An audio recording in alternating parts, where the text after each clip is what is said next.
Sino na naman ba ang kumakatok? Nabayaran ko na yung utang ko kay Manang Herming ah. Sandali lang. Pagkabukas ng pintuan ng matanda, bumungad sa kanya ang isang lalaking nakasuot ng kapote. Hindi pa niya ito mamukhaan dahil sa dilim ng gabi at lakas ng ulan. Anong pakay mo? Manong Berko, naaalala niyo ba ako? Sino ka ba? Napahawak ang matanda sa kanyang paa nang agad itong tagain ng lalaki. Naupo siya habang hawak-hawak ang kanyang dumudugong paa. Tumingala siya sa lalaki. Nakita niyang mapupulan itong mga mata at matipuno nitong katawan. Sino ka? Alam mo ba ang ginawa mo? Ngumiti lang ang lalaki. Biglang may pumasok na mga malalaking gagamba. Nanlaki ang mata ng matanda saka gumapang papalayo sa pintuan pero tinapakan ng lalaki ang kanyang paa. Tama na! Hinding-hindi ko kayo mapapatawad. Biglang nag-ibang anyo ang matanda. Naging itim ang kanyang mga balat at nagkaroon ng matutulis na ngipin. Hindi mo alam kung sino kinakalaban mo! Agad na naghiwalay ang katawan sa ulo ng matanda nang tagain ito ng lalaki. Bumagsak ang ulo nito at agad na dinapuan ng maraming gagamba. Hindi mo din alam kung anong kaya kong gawin. Kumuha ng papel ang lalaki at isang matulis na kahoy. Isinawsaw niya ang kahoy sa dugong galing sa matanda. Nagsulat siya gamit ang dugo. Simula pa lang ito. Hintayin ninyo ang karumal-dumal na mangyayari sa buong pamilya ninyo.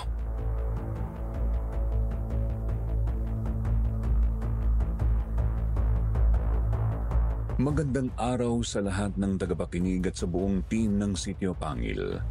Ako po si Tommy, hindi totoong pangalan. 52 years old, isang OFW dito sa Saudi Arabia.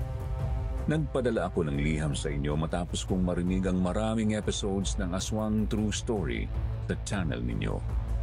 Nainganyo akong ikwento ang hindi ko makakalimutang nangyari sa buhay ko dahil gusto kong magbigay ng inspirasyon sa mga taong nag-iisip na ang mga bagay na imposible ay mananatiling imposible.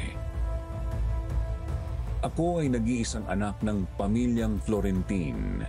Ang aking ina ay isa sa ipinagmamalaki kong magulang. Maagang namatay ang ama ko dahil sa isang hindi inaasahang aksidente sa daan. At dahil doon, mag-isa na lang ang ina kong naghahanap buhay.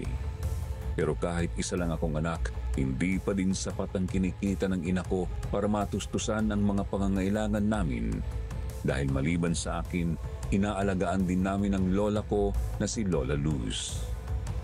Mahina na si Lola at halos hindi makalakad ng maayos dahil sa arthritis.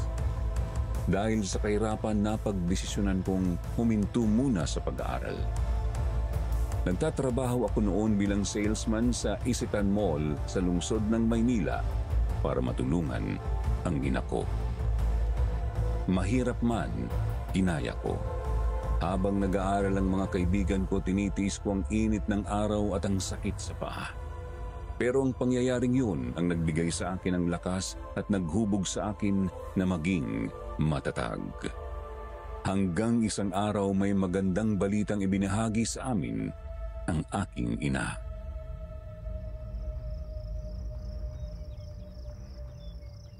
Tommy, napakabuti ng Diyos. May pag-asa na ako makapag-abroad. Abroad?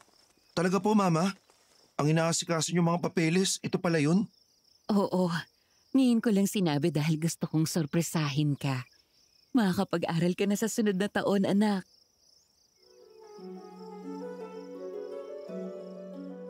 Lumapit ako kay Mama at mahigpit siyang niyakap. Niyakap niya din ako pabalik. Hindi nagtagal, naramdaman kong namasa ang aking damit.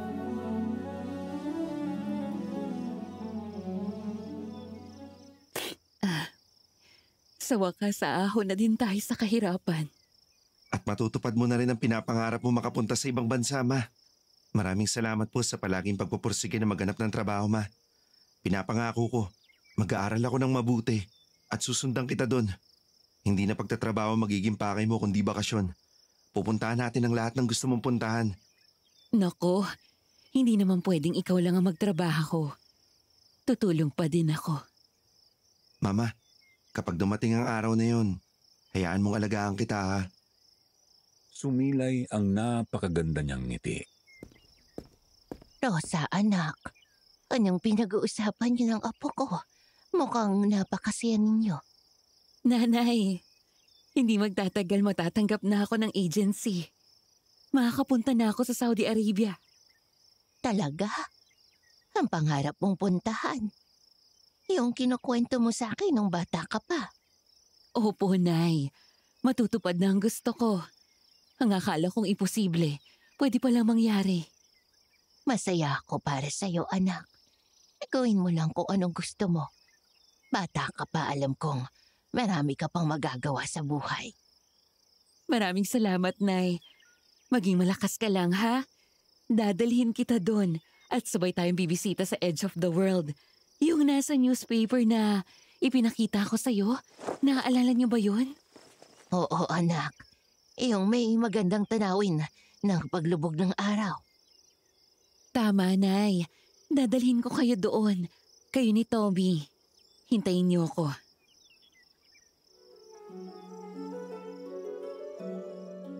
Tumango si nanay at hinawakan ang kamay ni Rosa. Nagtitigan sila at yun ang pinakamagandang alaala na hindi ko makakalimutan.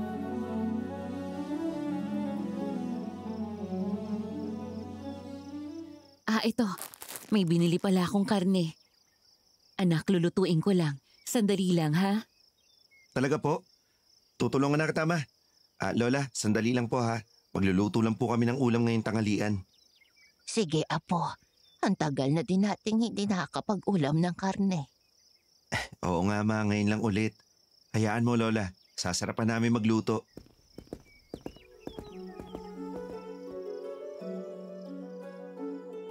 Pumunta na kami sa kusina.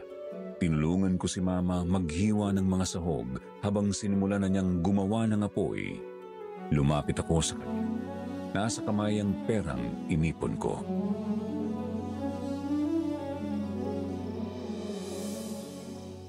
Mama, eto po, tulong ko para mapabilis ang pag-aasikaso mo sa passport mo. Ano yan, Tommy? Bakit mo binibigay sa akin ang sweldo mo? Mas kailangan mo yan. Hindi. Gusto ko po talagang ibigay sa'yo, Ma. At saka, hindi pa naman ako nag-aaral eh. Wala pa po akong pinagagasusan. Pero anak... Mama, alam kong ibabalik mo pa itong ipon ko ng triple. Hayaan mong makatulong ako sa'yo ngayon pa lang. Maraming salamat, anak.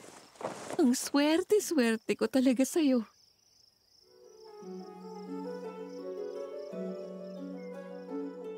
Pinunasan ko ang luha niya sa kahinalikan siya sa noo. Sa mga oras na yon, iniisip ko na lang na sana palaging ganito ang buhay namin. Ano yun? Anong nangyari? Si Lola! Nakita namin si Lola Luz na nakaupo sa may pintuan habang may hawak na papel na halos mapunit na dahil sa pagyukom niya.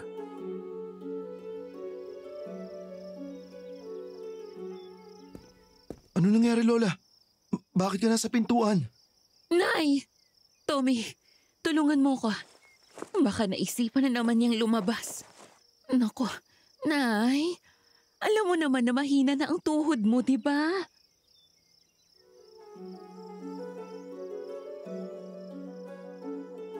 Tinulungan kong itayo si Lola at iupo sa malapit na upuan. Nakita ko siyang tulala. May halong gulat at galit sa kanyang mga mata. Nakatingin pa din siya sa labas kaya napalingon ako. Sa malayo, may nakita akong isang figura na nakasuot ng itim na damit at nakasombrero. Tumingin ako kay Lola at doon ko na kumpirmang nakatingin nga siya sa figura. Ano problema, Lola? May ginawa ba sa inyong lalaki? Anong hawak niyong papel?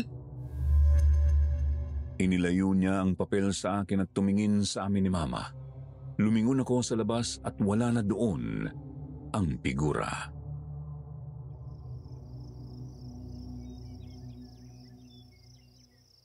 Pasensya na sa inyong dalawa. Hindi ko din alam kung bakit ako napunta doon. Nanay, mag-iingat ka palagi. Nag-aalala kami ni Tommy sa'yo. Kung gusto mong lumabas o maglakad, sabihan mo lang kami, ha? Alam mo naman na mahina na ang tuhod mo.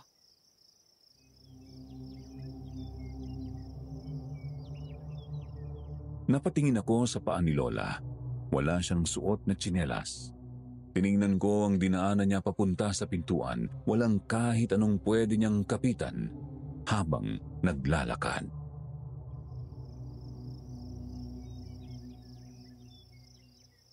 Nakapaglakad si Lola dito nang walang alalay? Oo anak, pasensya na. Hindi na mauulit. Tommy, bantayan mo ang lola mo. Ako na magluluto. Tapos ka naman na din maghiwa ng mga sahog. Opo ma, huwag na po kayo mag-alala. Ako na pong bahala kay Lola.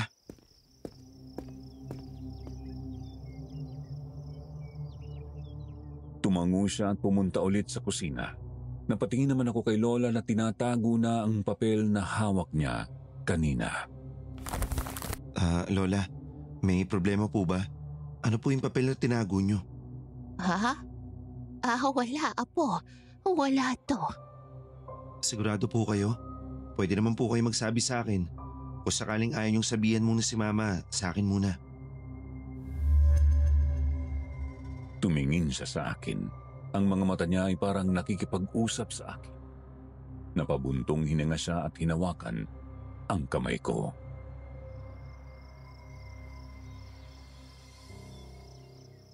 Apo, pupunta ako sa baryo kung saan ako nakatira noon. Ako lang. Po?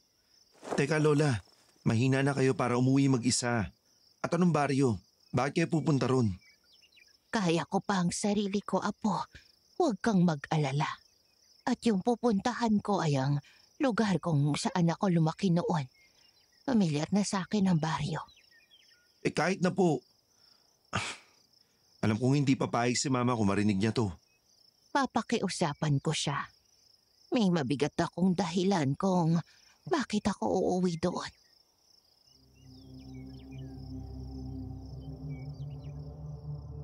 Gusto ko pa sanang magtanong pero dumating na si Mama at dala ang nilagang baboy. Tinulungan ko si Mama sa paghahanda sa lamesa. Paminsan-minsan tinitignan ko si Lola at nahuhuli ko siyang nakatulala. Lola, halika na po. Kakain na. Sige, apo. Patulong nga ako. Tinulungan ko siya sa pagpunta sa lamesa. Mahigpit ang paghawak niya sa akin at nanginginig pa ang kanyang mga tuhod. Napakunot noo ako. Hindi ko lubos maisip kung paano siya maninirahan mag-isa sa dating baryo na kinalakihan niya.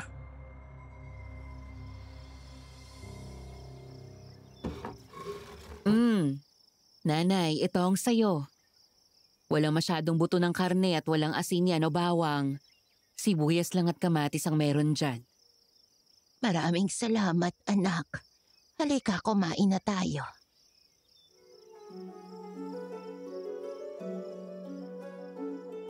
Kumain na kami. Ang pagkain lang namin ni Mama ang may kumpletong sahog. Hindi si Lola Luz mahilig sa asin o bawang kasi mas masarap daw kapag katas lang ng pagkain ang kanyang nalalasahan. Napatingin ako kay Lola at kay Mama.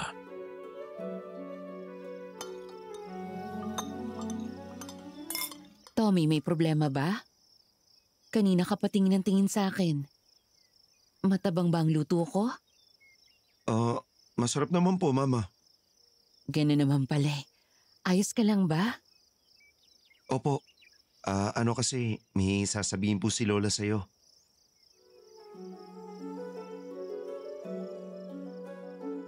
Napatingin ako kay Lola Luz na huminto sa pagkain at tumingin sa amin ni Mama.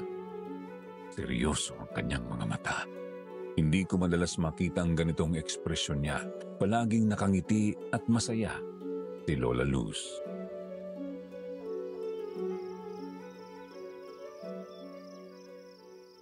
Total, sinabi na ni Tommy. Magpapaalam ako sa iyong uuwi ako sa baryo. Ha? Uuwi? Saang baryo? Teka, Nay, huwag mo sabihin... Tama, doon nga. Kailangan kong bumalik doon. Pero Nay, alam mo naman na delikado doon, di ba? Bakit delikado, Mama?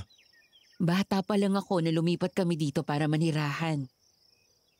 Sa pagkakaalala ko, palaging may awayan at suntukan sa baryong yun. Ay, ayoko. Hindi ako papayag, Nay. Anak, kailangan kong bumalik. Ang tatay mo.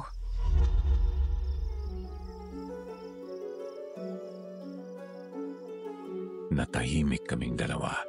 Ngayon ko palang narinig ang tungkol sa lolo ko. Hindi nila parehong kinikwento ito sa akin kaya nagulat ako. Nabitawan ni Mama ang kutsara sa katumingin kay Lola.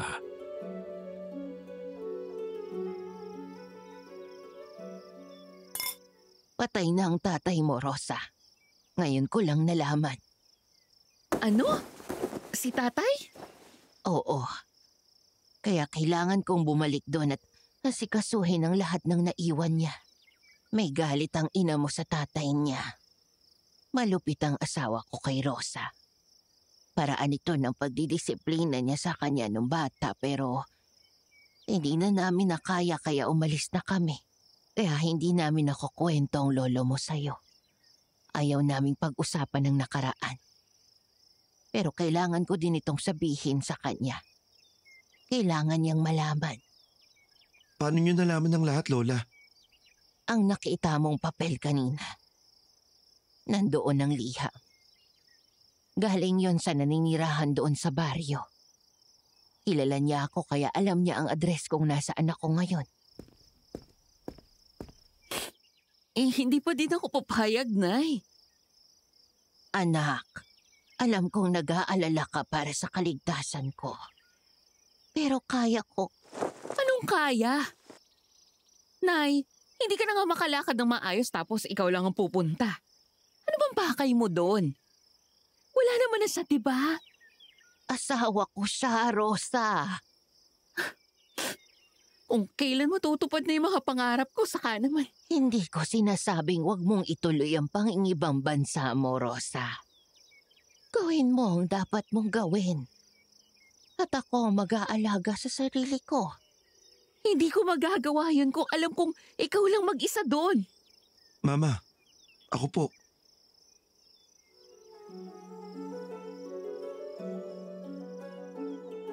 Napatingin silang dalawa sa akin. Napakunot noo si Mama na parabang ayaw niyang marinig ang susunod kong sasabihin. Mama, ako na po ang bahala kay Lola. Sasama po ako. Apo, hindi na kailangan. Paano ang trabaho mo sa mall? Ayos lang po. Alis na naman na rin ako sa trabaho. Bakit, anak? Anong problema? May nangyari ba? Wala naman, Ma. Gusto ko lang po maganap ng trabahong may mas malaking sweldo. Pero ngayon, mas nangingibabaw sa akin na samaan muna si Lola sa baryo. Tapos saka na ako maghahanap ulit ng trabaho. Hindi mo na ako kailangang isipin, Apo. Ayoko maging sagabal sa mga pangarap niyo. Lola, huwag niyong isipin na ginagawa ko ito kasi walang ibang paraan. Mula po sa puso ko ang pagtulong sa'yo. At gusto ko rin po na siguraduhin ligtas ka. Apo,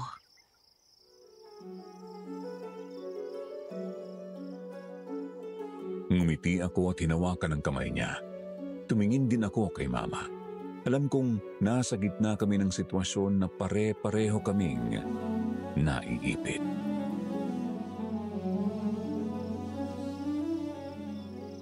Anak, maraming salamat ha. Lalo na sa laging pagtulong mo sa amin. Hayaan mo, kapag nakasweldo ko, ibibigay ko lahat ng gusto mo. Mama, hindi na kailangan. Kayo pa lang ni Lola, napuna na ang lahat ng gusto ko sa buhay. Anak ko, gagawin ko ang lahat para sa'yo. Nag-aalala pa din ako dahil hindi ako nagtitiwala sa mga tao doon. Kaya pakiusap. Mag-ingat kayo ni nanay doon, ha? Kung kailangan ninyong bumalik sa Maynila, Bumalik kayo kaagad, okay? Opo, Mama. Huwag ka na magpaka-stress ha. Walang mangyayaring masama sa amin ni Lola. Ano palang ikinamatay ni tatay? Inatake sa puso. Nasaan ang bangkay niya? Dahil 5 araw na simula nang mamatay ang tatay mo. Inilibing na ng mga tao doon ang katawan niya. Hindi ko naaalamin kung saan. Wala din akong balak bisitahin ang puntod niya.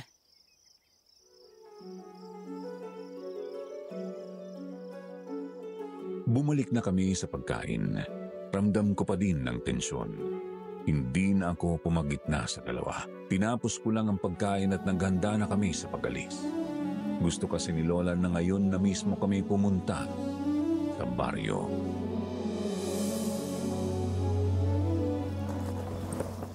Pasensya na anak. Alam kong hindi mo dapat mapakinggan ang lahat ng iyong kanina.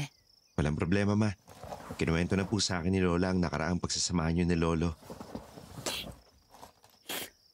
Oo anak. Hindi ko siya mapapatawad sa lahat ng ginawa niya sa akin. Ang inaantay kong paghingi niyo ng tawad ay hindi man lang niya nagawa. Hindi ko mapigilan si nanay na bumalik doon dahil alam ko may pagmamahal pa din sa puso niya. Pero anak, tandaan mong sasabihin ko. Huwag na huwag kang magtitiwala sa kahit sino. Kung may awayan sa baryo, huwag kang lalabas ng bahay. Manatili lang kayo sa loob ni nanay, ha? Opo, Ma. Huwag na po kayo mag-alala. Pagkatapos din ng 1 linggo, kukumbinsihin ko na si Lola na bumalik dito. Ipapanalangin kung walang masamang tao kayong makaharap. Hindi ko alam kung may landline sa inyo pero kung mayroon tumawag kayo agad sa akin.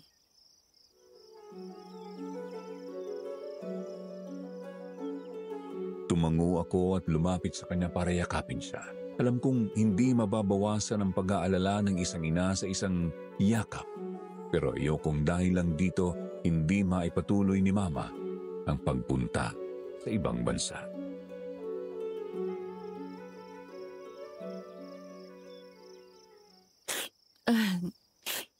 O siya, tumawag na ako ng tricycle na sasakyan niyo. Pagdating niyo sa terminal ng jeep, dun kayo sumakay. May diretsyong jeep papunta sa baryo para hindi na maglakad si nanay. Sige, Ma. Mukhang tapos na rin si Lola sa pag-aayos ng gamit niya. Alis na po kami.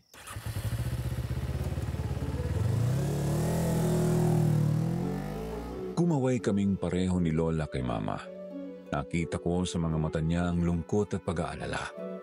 Nag-thumbs up ako sa kanya para gumaan na ang kanyang pakiramdam. Habang nasa daan, tahimik lang kami ni Lola. Panay ang tingin ko sa kanya. Hindi ko alam kung anong iniisip niya ngayon. Masyado siyang seryoso.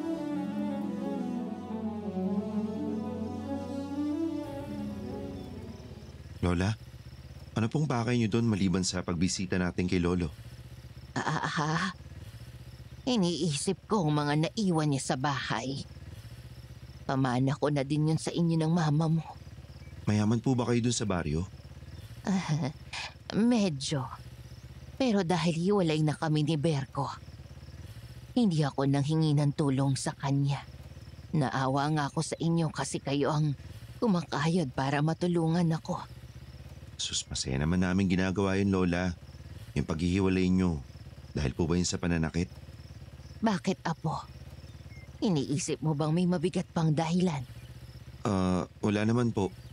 Hindi niyo po kasi nakukwento sa akin si Lolo. Gusto ko sana siya makilala eh. Gusto kong iligtas ang anak ko. Iligtas? Tulad nga ng sinabi ng mama mo. Mapanganib ang barangay. Kaya nga ayaw sana kitang sumama. Lalong sasama po talaga ako sa inyo kung ganun pala ang sitwasyon. Ipagtakbo para makahingi ng tulong hindi niyo magagawa. Kaya kailangan niyo talaga kami, Lola. Basta, Apo, tandaan mong baguhan ka lang sa baryo. Huwag kang kikilos ng hindi ko alam. Huwag kang lalabas ng hindi ko nalalaman na iintindihan mo ba. Opo, Lola.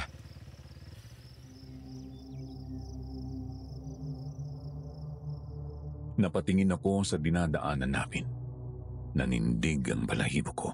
Hindi ko alam kung ano itong pinapasok namin ni Lola. Ang masisiguro ko lang, kailangan naming mag-ingat.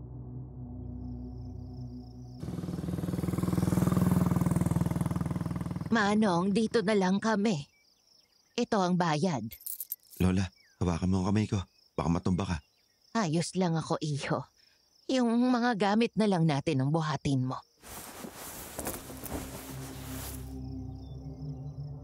Napahinto ako nang mag-isa siyang bumaba ng tricycle. Nag-iika-ika pa din siya pero halata ang pagbabago sa kanyang paglalakad. Apo, ano na? Opo. Sandali lang, Lola. Mukhang malakas kayo ngayon, Lola. Aba, syempre. Uminom ako ng gamot pang arthritis. Talaga po? Akala ko iniinom niyo yung gamot tuwing gabi lang eh. Naisipan kong inumin kanina. Kasi alam kong maglalakad tayo maya-maya. Pero Lola, Kayo ng jeep, Apo. Parahin mo. Kailangan na nating sumakay.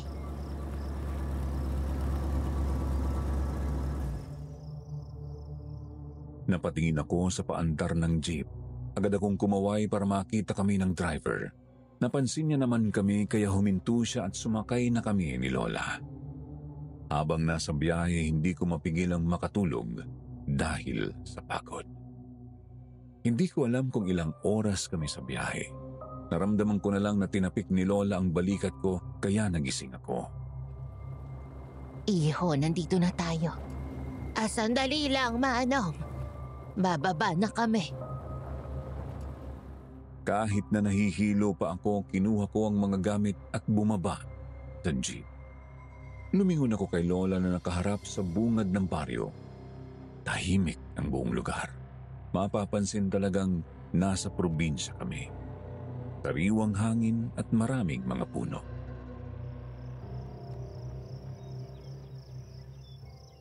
Halika na, Iho. Dito ka lang sa tabi ko. Lola, napansin ko palang ikaw ang gumagastos sa atin. Ayos lang po ba? Meron po kasi akong dala dito. Wag na, Apo. Panggastos na lang natin yan sa paninirahan natin dito. Halika. Medyo may kalayuan ang bahay namin dito. Nako, sumakay na ho tayo. Paano po yung tuhod mo? Ayos lang ako. Kaya ko pang maglakad. Halika na't paggabi na.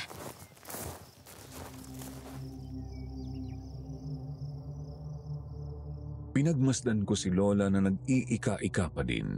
Gamit ang isang kamay ko, hinawakan ko ang braso niya at inalalayan siyang maglakad. Mawa ka sa akin, Lola. Baka madapa ka. Hindi. Kaya ko na ang sarili ko, Apo. Di mo na ito kailangang gawin. Napatingin kami sa madilim na parte kung saan may napakaraming malalaking puno. Saktong umihip ang malamig na hangin kaya nanindig ang balahibo ko sa batok.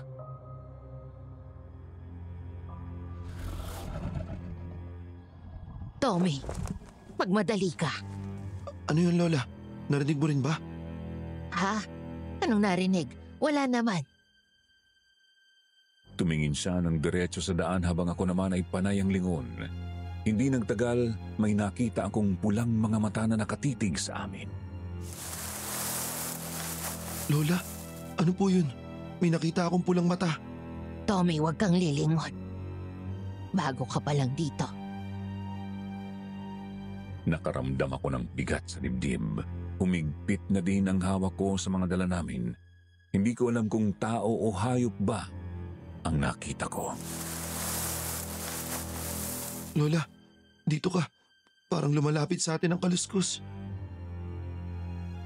Biglang huminto si Lola Luz kaya napatingin ako sa kanya. Nakatitig siya sa parte kung saan nanggagaling ang ingay.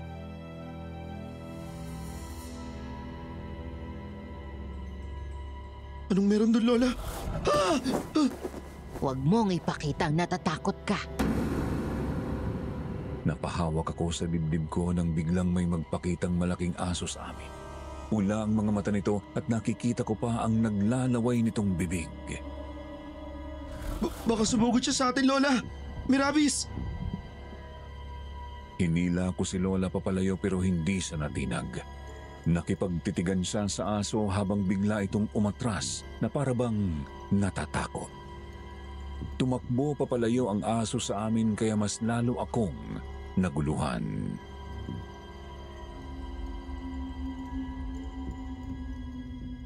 Paano nangyari yun? Kanina mukhang kakainin na tayo tapos ngayon, takot na takot. May mga ganong klaseng aso. Kailangan mo lang maging matapang sa harap nila para hindi tayo galawin. Pasensya na po, Lola. Hindi ko napigilang matakot. Ayos lang yan, Apo. Alam kong natatakot ka pa sa kanila dahil sa nangyari sa'yo noon.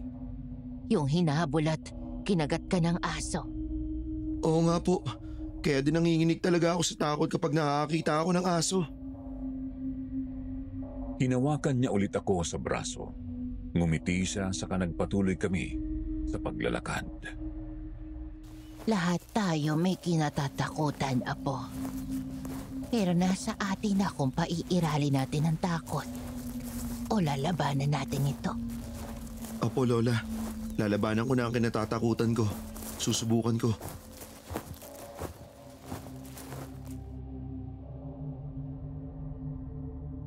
Natahimik ako sa sinabi niya. Tagos sa puso ko ang sinabi niya. Ngumiti ako saka tumango. Inayos ko ang mga dala kong gamit at tumingin kay Lola na nakatingin ng diretso sa daan. Pinisil niya ang braso nang hindi tumitingin sa akin. Hindi nagtagal. May nakita akong may kalakihang bahay. Namangha ako dahil buong buhay ko nakatira lang kami sa tagpi-tagping bahay.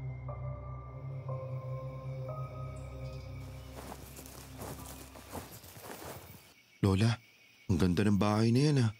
Malaki at talatang mayaman ang nakatira. Siguro kung dyan ako nakatira, mapapasabi ako mayaman na ako.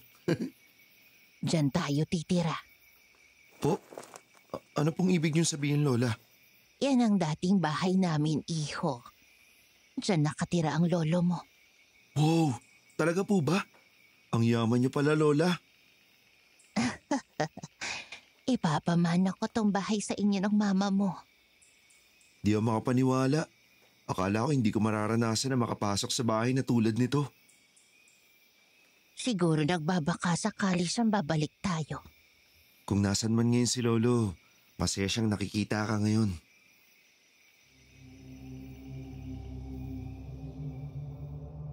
Napatingin ako kay Lola Luz. Bakas sa mukha niya ang lungkot. Tinawakan ko siya sa balikat at tinapik yun. Ngumiti siya sa akin.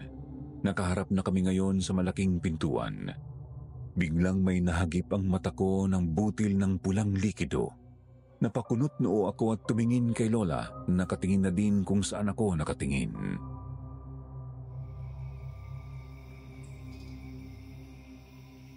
Ano ito? Ay, mukhang tulad pa din noon. Ang hilig ng lolo mong kumain ng ketchup sa labas.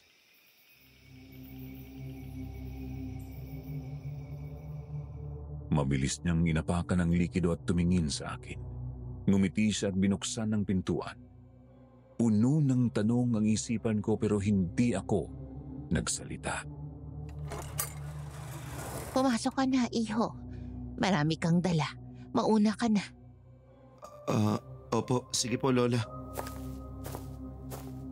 Pagkapasok, hinanap ko agad ang switch sa ilaw. Binuksan ko ang ilaw dahil dumidilim na. Hindi nagtagal, pumasok na din si Lola. Nanghihina siyang umupo sa sofa.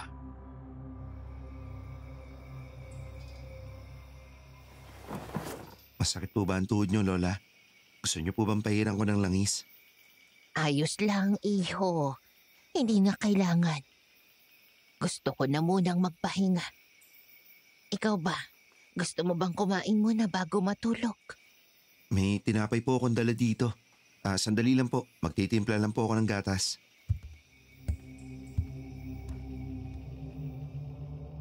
Pumunta ako sa kusina. Halata talagang napakalinis ng bahay. Nagpainit muna ako ng tubig. May stove din sa bahay na yon. Mabuti na lang alam ko kung paano ito gamitin dahil nakita ko ito noong nagtatrabaho ako sa mall. Napaupo ako at hinintay na uminit ang tubig.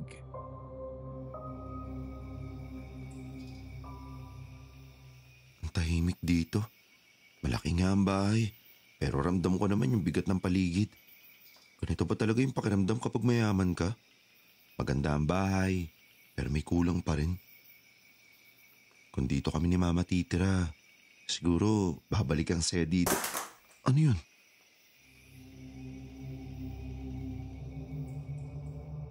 Nagulat ako at napaayos ng tayo. May nakita akong maliit na bintana. Dahan-dahan akong tumingin doon at tinignan kung ano ang kumalabog. Bumungad sa akin ang napakadilim na paligid. Sa malayo may nakita akong gumagalaw na figura. Sinubukan kong tingnan kung ano yon nang biglang nakita ko na naman ang pulang mga mata. Pero ngayon, hindi lang isa, kundi dalawa. Kasabay noon ay ang pagtalsik ng likido sa paligid. Napatago ako.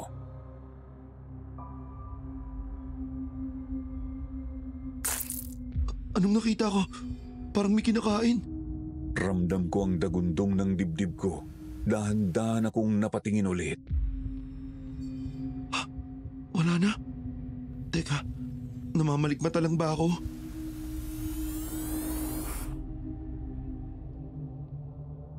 Napalingon ako at kinuha ang takure sa kasinali ng tubig sa 2 baso. Nilagyan ko ito ng gatas na ayon sa aking panlasa, saka dinala ito papunta kay Lola. Pagdating ko sa sala, nagulat ako dahil wala na siya doon. Lola? Lola, nasan ka?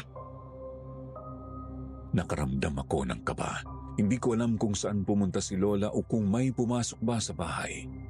Maraming masasamang senaryo ang pumapasok sa isipan ko nang biglang narinig kong bumukas ang pintuan sa isang kwarto.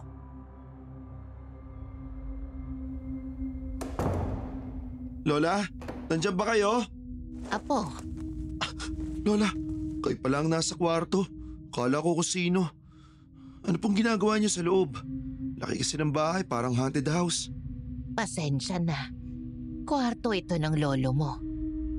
Lahat ng alaala ko sa kanya nasa loob. Ganun po ba? Pasensya na, Lola. Akala ko kasi may nangyari sa'yo. Eto na po yung gatas niyo. Maraming salamat, Apo. Gusto mo bang pumasok sa loob? Opo, Lola, kung pwede po. Oo naman. Bakit naman hindi?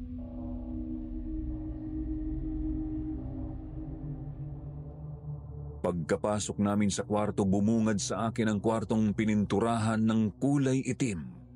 Maraming bagay ang nasa loob. May iba't ibang klase ng itak at mga espada.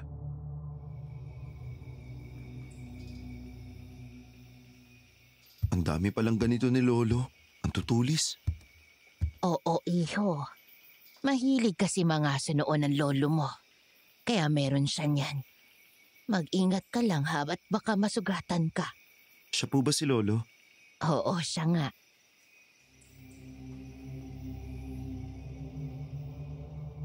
Isang matandang lalaking may hawak ng ulo ng baboy ramo ang nasa litrato. Habang tinititigan ko si Lolo, mas lalong naninindig ang balahibo ko.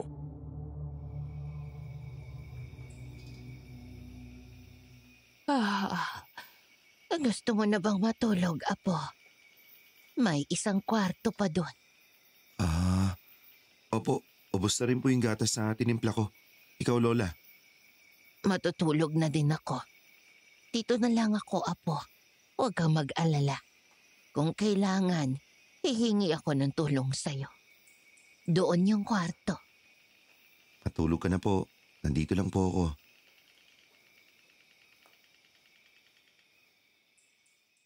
Itinuro niya ang isang kwarto. Tumango ako at ngumiti. Inabot ko ang noo ni Lola at hinalikan yun. Pumunta na ako sa kwarto at nang makita ko ang malinis na kama, agad akong napahiga.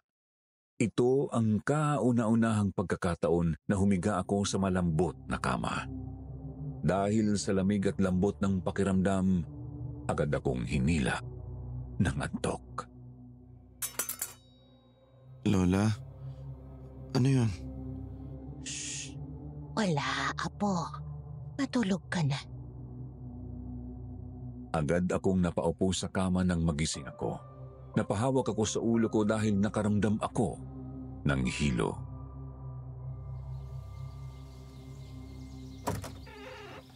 Apo, gising ka na pala.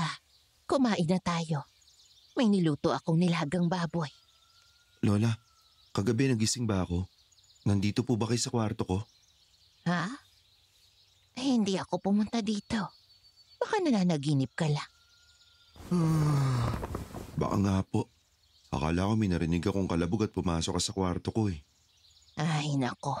Kung ano-ano na lang ang naririnig mo. Halika na. Kumain na tayo.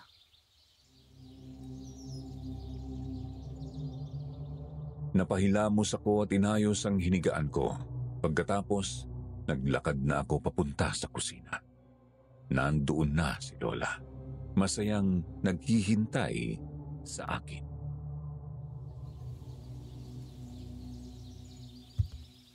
Lola, ikaw lahat ang gumawa nito? Naku, parang lumalakas na ang Lola. Aba, syempre. Alam kong wala dito ang mama mo.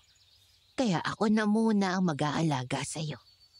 Lola, ako po dapat. Doon nga sa bahay, hindi kayo pinapagalaw eh. Nako, alam mo ba, kaya siguro mahina ako kasi palagi akong walang ginagawa. O siya, kumain ka na, lumalamig na ang pagkain. Wow, baboy. Saan po kayo nakabili niyan? May dumaan kanina. Bumili ako. Meron palang dumadaan ang tagtitinda ng baboy dito? Ay, napakarami mong tanong. Alam mo, Apo, malamig na ang pagkain. Kumain na tayo. Maraming salamat po, Lola. Sino kaya yun? May bisita ka ba, Lola? Bisita? O wala? Baka kakilala mo lang po. Teka lang po, ako na po magbubukas. Apo, teka lang, wag kang...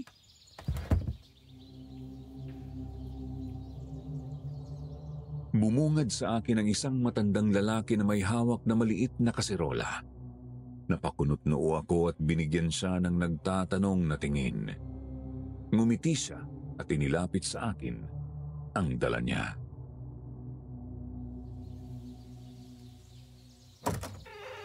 Magandang umaga. Kapitbahay ninyo ako. Napansin kong nagbakasyon na pala kayo ni Luz. May dala akong ulam. Ikaw ang apo niya? Opo, ako nga po. Sino po kayo? Kaibigan. Tommy, sinong nandyan? Hindi ka dapat nagbubukas ng pintuan kahit kanino. Ikaw, anong ginagawa mo dito? May pagkain akong niluto. Kumain na ba kayo? Tapos na kaming kumain. Kumakain pa lang. Baka gusto ninyong tikman ang niluto ko. May ulam na kami. Lola, nakakaya naman po sa kapitbahay natin. At saka di ba ayaw po nating may makaaway dito. Opo, kumakain po kami ngayon. Pasok po kayo, magsalo-salo tayo. Teka, Tommy. Lola, humawa ka sa akin, baka madapa ka. Mahina na pala ang tuhod mo, Luz. Tumatanda na ako. Ano pa bang inaasahan mo? Mawalang galang na po. Ano po palang pangalan nyo? Ako si Otto. Tawagin mo na lang din akong lolo. Sus, tawaging lolo. Lola, may sinasabi ka po ba? Ay, magpatuloy na tayo sa pagkain.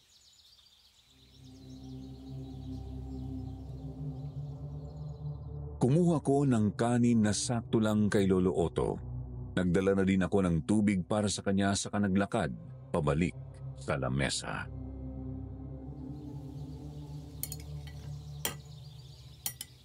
Kumusta ka na, Luz? Ilang taon na din tayong hindi nagkikita. Sa ilang taon na yon, hindi mo pa din ako tinitigilan. Ikaw lang ang pinili ko sa buong buhay ko, Luz. May asawa na ako. Pero wala na siya, di ba? Huwag mong sasabihin yan sa harapan ko. Luz, paano kita makukuha? Ikaw lang ang mahihirapan sa ginagawa mo, Otto. Itigil mo na to. Anong pinag-uusapan nila? Bakit parang dati silang may malalim na koneksyon sa isa't isa?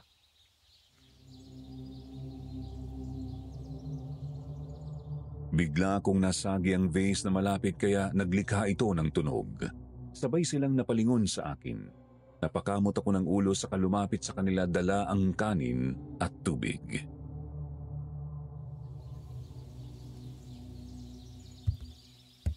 Pasensya na po. Ayoko kasi muna po magitna sa usapan nyo. Anong narinig mo? Po, wala naman po, Lola. Tapos na akong kumain. Kayo na lang muna ang magsalo.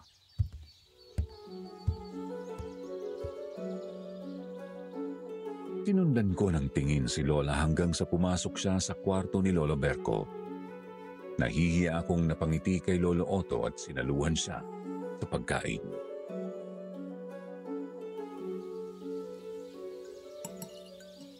Mukhang mainit ang ulo ngayon ni Lola.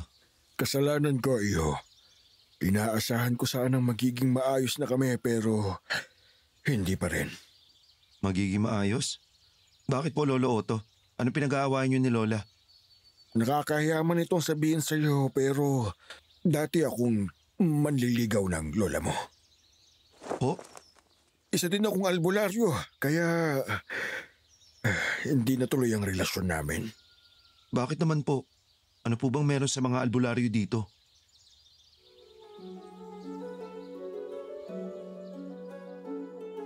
Napahinto siya sa pagkain. Gulat siyang tumingin sa akin na parang may sinabi akong hindi na inaasahan na marinig. Bakit po? Hindi mo alam? Ang alin po, Lolo Otto? Nagtitigan kami bago siya umiwas ng tingin sa akin. Uminom siya ng tubig sa kadahan-dahan na tumayo. Maraming salamat sa kanin, iho. Sana nagustuhan ninyo ang pagkain na dala ko. Lumabas na siya at iniwan ako doong puno ng tanong. Hindi ko alam kung bakit ganoon ang naging reaksyon niya. Anong hindi ko alam? Napabuntong hininga ako sa kaniligpit na lang ang mga plato. Hinuhugasan ko yun nang biglang lumabas si Lola. Kinuha niya ang ulam na binigay ni Lolo Otto na hindi pa namin nakakain at itinapon sa labas. Nanlaki ang mata ko.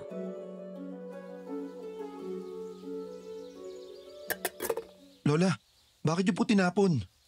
Mapanling lang ang albularyong yon. Huwag na huwag kang lalapit ulit sa kanya. Naiintindihan mo? Apo, pasensya na. Para din ito sa kaligtasan mo. Lola, saan po kayo pupunta? Bibili lang ako ng gulay. Huwag kang mag-alala. Hindi malayo ang pagbibilhan ko.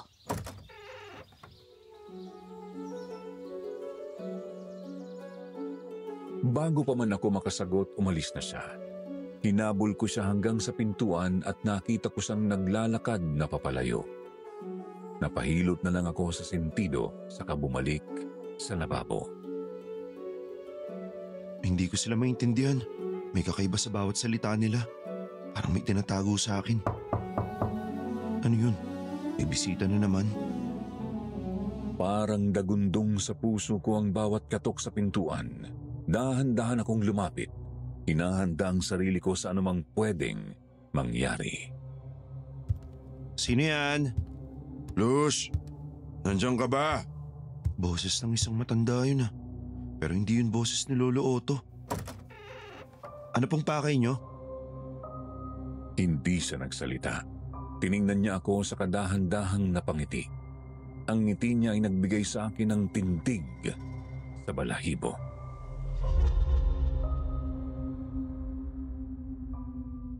Nandiyan ba si Luz? Wala po. Bakit po? Kaibigan kasi niya ako. Nakita ko umuwi siya kahapon kasama ka. Apo ka niya, no? Tama po. Ako nga po pala si Tommy. Ako naman si Lando. Gusto ko sana siyang kamustahin. Alam ko naman na mahirap para sa kanya ang pagkawala ng asawa niya. Oo nga po eh. Teka, pumasok po kayo. Pasensya na po Dito po muna kayo mupo. Ang linis ng bahay ninyo. Parang walang nangyari. Po? Anong nangyari? Mukhang natatakot ka sa akin, iho. Huwag ka mag-alala. Hindi kita kakainin. Kakainin? Biro lang. Nagbibiro lang ako. Gusto niyo po ba ng kape? Ipagtitimpla ko po kayo. Hindi na. Huwag na iyo. Hindi din naman ako magtatagal. Anong ginagawa niyan dito?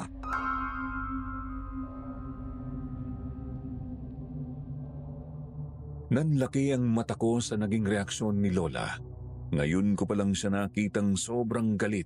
Paika-ika siyang lumapit sa akin sa katumingin kay Tatay Lando.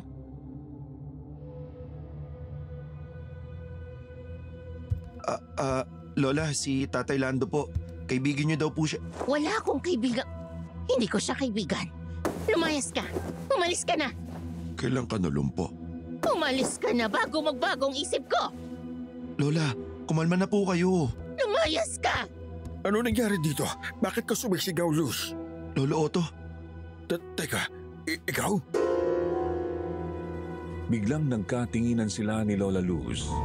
Agad na hinila ni Otto si Tatay Lando palabas ng bahay. Tatay Lando, Lola, bakit po sila nag-aaway? Apo, huwag kang lalabas. Delikado. Pero, Nangako ka sa mama mo. Makinig ka sa akin. Bakit ka bumalik dito?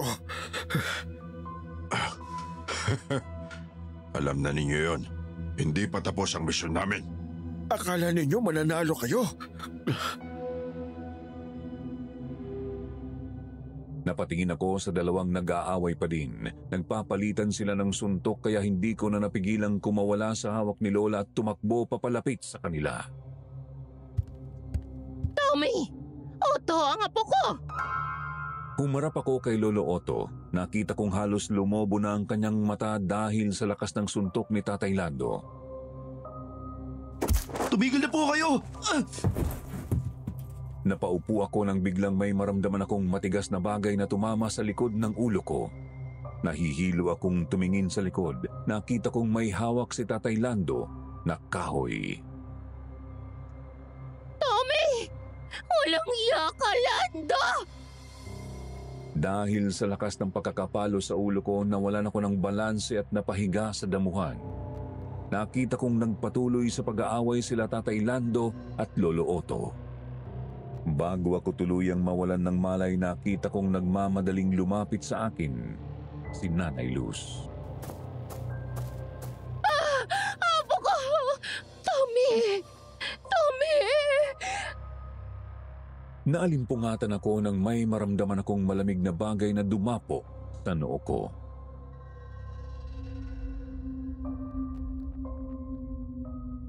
Hindi ko sila mapapatawad.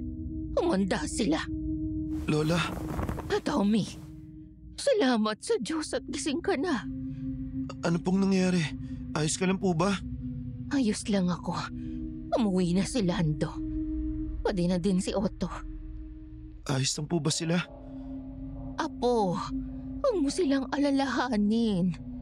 Ikaw, masakit pa ba ang ulo mo? Opo, Lola. Pasensya na po dahil pumagit na ako kanina. Huwag mo nang uulitin yon, Tommy, ha? Ayokong mangyari ulit yun sa'yo. Opo, Lola. Hindi na po mauulit. Napatingin ako sa kamay ni Lola. May galos ito kaya nanlaki ang mata ko. Lola, ano pong nangyari sa kamay niyo? Bakit may sugat ka sa kamay? Kanina ito. Nung binuhat kita. Naku, ano pa pong masakit sa inyo, Lola? Ang tuhod ko medyo sumakit pero ayos na ako, Apo. Halika po, umupo ka sa sopa. Hihilutin ko po yung tuhod mo. Magpahinga ka na. Hindi na kailangan. Ayos na po ako, Lola. Halika po. Apo, kailangan mo nang bumalik sa Maynila. Po, babalik na tayo. Hindi, ikaw lang. Tommy, naiiwan ako dito. Po, anong ikaw lang po yung may iiwan? Pagkatapos ng nangyari, alam ko na ngayong hindi dito ligtas. Lalo na't matanda na po kayo. Ayos lang ako dito, Tommy. Makinig ka. Ngayon din, uuwi ka na. Lola, bakit? Ayoko. Kung uuwi ako, sasama ka. Susunod ako pagkatapos ng 1 linggo. Huwag kang mag-alala. Walang mangyayari sa aking masama. 1 linggo pa? Ang tagal nun, Lola. At saka hindi pa payag si Mama na iwanan kita dito. Tommy!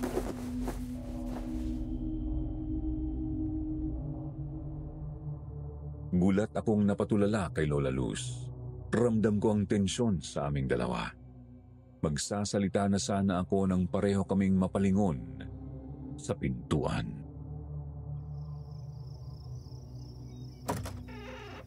Rosa! Nanay, Tommy, kamusta kayo? Kadadating ko lang. Binisita ko kayo. Bakit ka pumunta dito? Mama? Tapos na po kayo mag-asikaso ng papeles? Nanay, hindi ko maiwasang mag-alala sa inyo.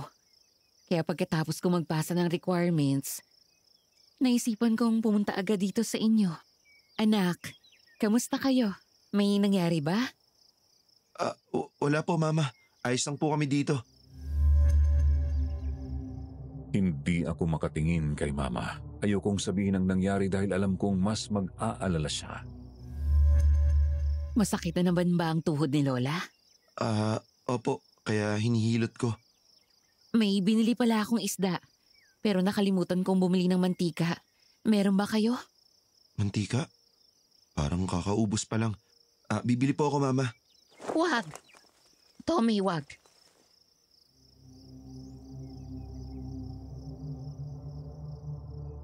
Napatingin sa amin si Mama. Halatang naguguluhan. Ngumiti ako. Pilit na pinapakita kay Mama na ayos lang ang lahat. Hindi po ako magtatagal. Gusto ko munang lumabas. Masyadong maraming pumapasok sa isipan ko. Ngayong nandito na si Mama, gusto ko nang malaman kung anumang tinatago ni Lola sa amin. Naghanap ako ng tindahan at may nakita akong isang maliit na tindahan.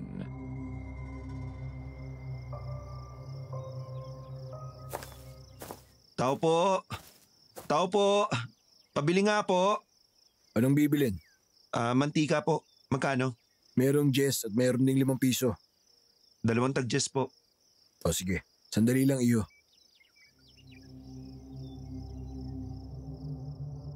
Masyadong madilim sa loob. Hindi ko makita ang lalaking nagtitinda. Nagkibit-balikat na lang ako saka naghintay. Hindi kalaunan, may narinig akong yapak na papalapit. Mabilis akong lumingon. Napahawak ako sa dibdib ko saka lumingon. Hindi ko alam kung saan galing itong lalaki. Napakunot noo ako. Parang pamilyar ang boses niya. Parang katulad sa tindero. Si Luz ba ang lola mo? Opo. Tumilay ang ngisi ng lalaki kaya kinilabutan ako. Lumingon ako sa tindahan at hinihintay ang pagbigay ng mantika sa akin ng tindero.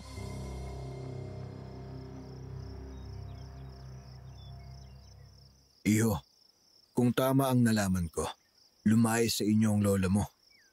Po? Anong lumayas? Noong lumabas ka, saktong lumabas din ang lola mo. Hinahabol siya ng ina mo. Ano? Bakit alis si Lola? Bigla kong naalala ang pilit niyang pagpapaalis dito sa baryo. Walang pagdadalawang isip, tumakbo ako papunta sa bahay. Alam ko kung saan sila pumunta. Tutulungan kita. Napahinto ako sa sinabi niya. Masyadong okupado ang utak ko dahil sa pag-aalala kaya agad akong tumango. Lumapit ako sa kanya at hindi ko alam kung guni-guni ko lang pero nakita kong ngumisi siya. Papunta dito. Halika. Pumasok kami sa gubat.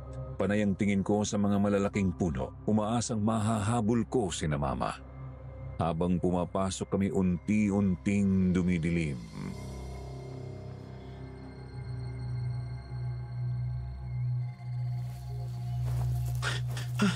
Nasaan na sila? Lola! Mama! Tommy, gaano mo kamahal ang lola mo? Bigla akong napahinto. Pagkasabi niya noon, kusang dumagundong ang puso ko. Dahan-dahan akong lumingon sa kanya. Nakangiti siya sa akin. Ngiting nakakatakot. Po, anong ibig niyo sabihin? Anong magiging reaksyon mo kung malalaman mong hindi pala kayo magkadugo at may matagal na siyang tinatago sa inyo? Hindi ko alam ang sinasabi mo. Kailangan ko nang bumalik sa bahay. Baka nandun na sila. At sino may sabi na uuwi ka? Isang nakakapanghinang ungol ng aso ang narinig ko.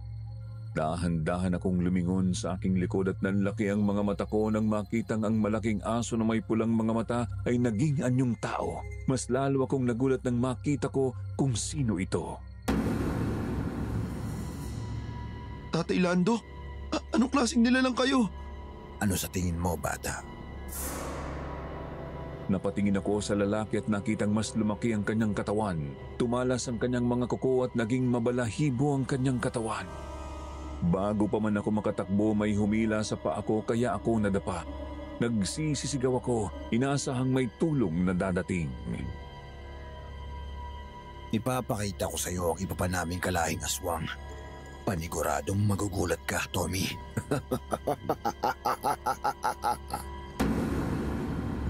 Nakita kong kumuha ng malaking bato si Tatay Lando at pumatong sa akin. Ang kanyang pulang mga mata ay kusang kumislap nang makita akong nahihirapan. Nagmamakaawa po ako. Huwag po! Huwag! Tommy! Agad akong nawalan ng malay nang tumama sa ulo ko ang malaking bato. Hindi ko alam kung ilang oras akong tulog pero naramdaman ko na lang na parang lumulutang ako. Nagising ako dahil sa pamilyar na iyak. Anak ko! Pakawalan niyo si Tommy! Mama? Gamit ang natitirang lakas ko, iminulat ko ang mata ko at nakita ko si Mama na hawak ni Lando. May matalas na kutsilyo sa kanyang leeg. Katabi ko naman ang pamilyar na matanda. Duguan siya at halos hindi na makatayo. Lolo Otto! Sa aking kaliwa naman nakita ko ang lalaking nagdala sa akin dito at kaharap niya ang matandang babaeng hindi ko inaasahang makikitang ganoon ang kalagayan. Lola! Maayos siyang nakatayo, parang walang sakit na dinadamdam. Biglang tumalon siya ng napakataas at sinugod ang lalaki. Nanlaki ang mata ko nang makitang naging matulis ang kuko ni Lola at lumaki din ng kanyang katawan. Mas malakas siya sa lalaking kalaban niya. Anak ko! Tommy! Tommy, gising ka na!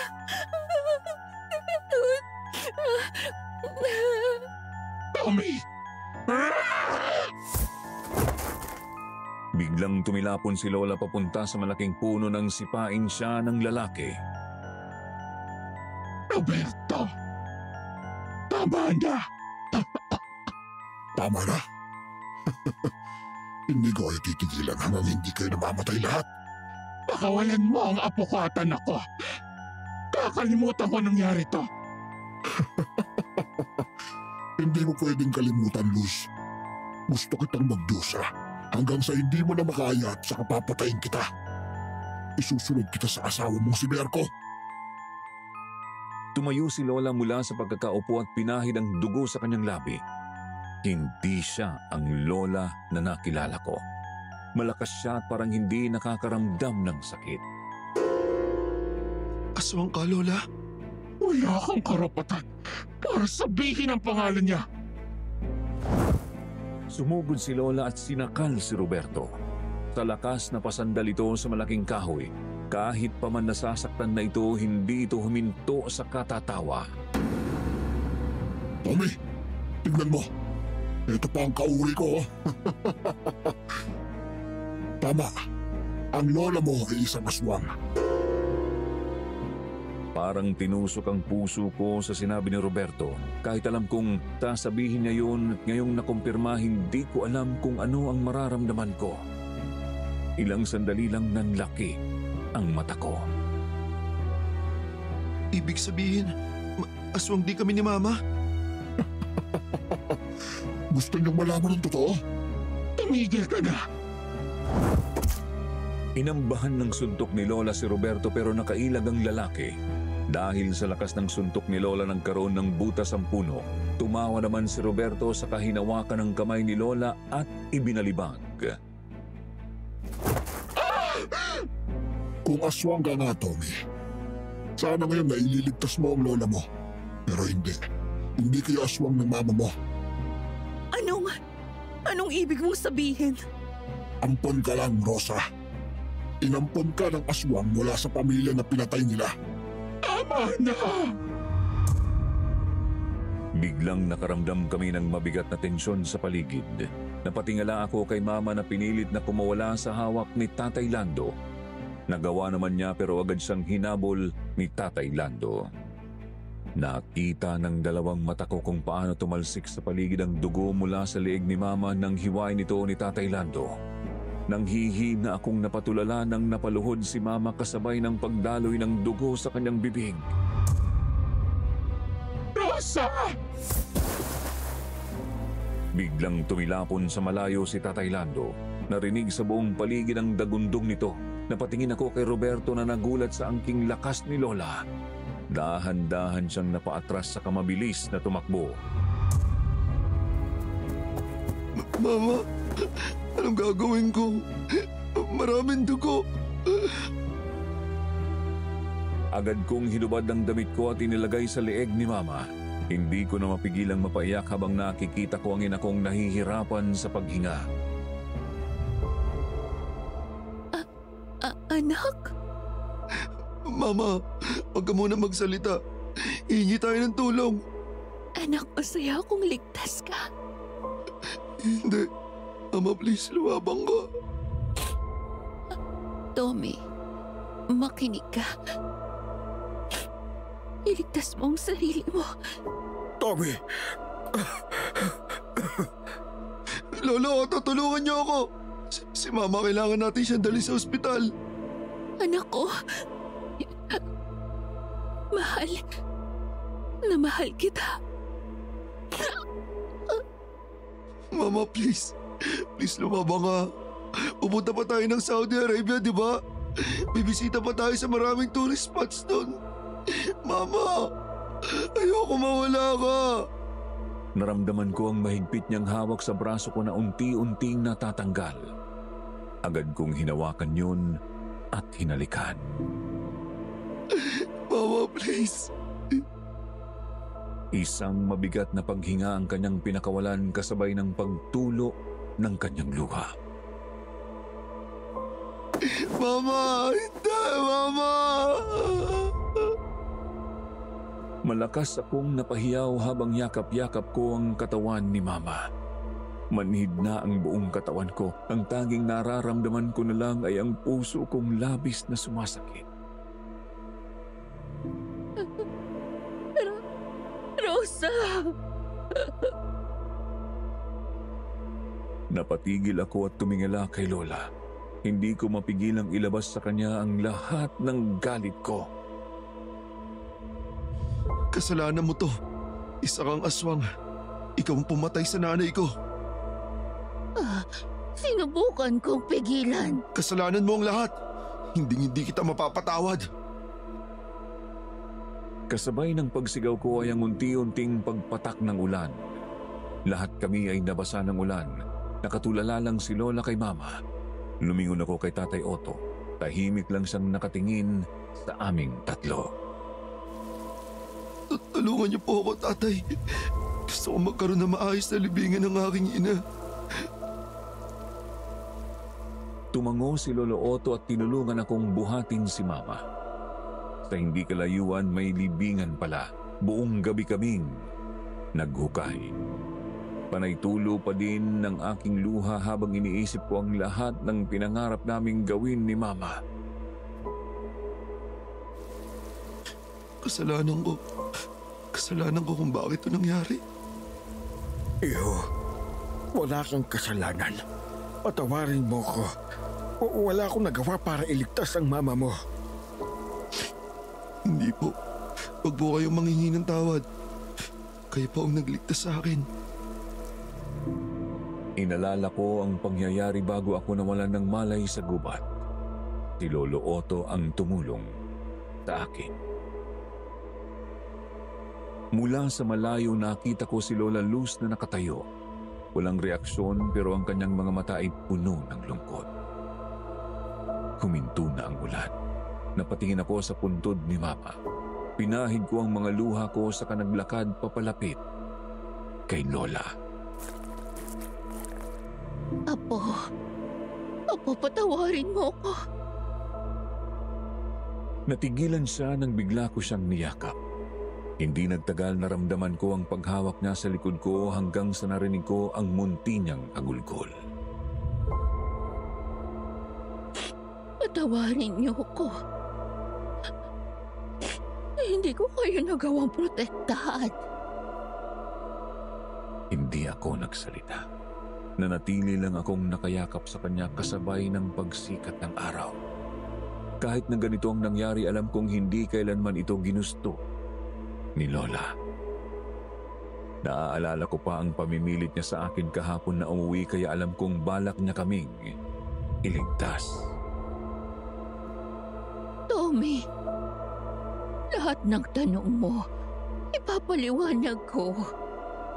At isang ipapangako ko, ipaghihiganti ko ang mama mo. Ayoko po munang pag-usapan lahat, Lola. Gusto ko mailibing sa mama ng maayos. Tumango si Lola at tinulungan kami ni Lolo Otto.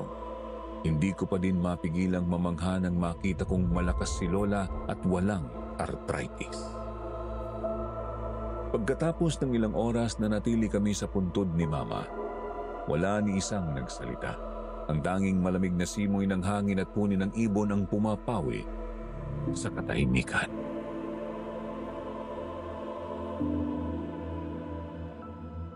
Lola, bakit niyo po tinago sa amin ang pagkatao niyo?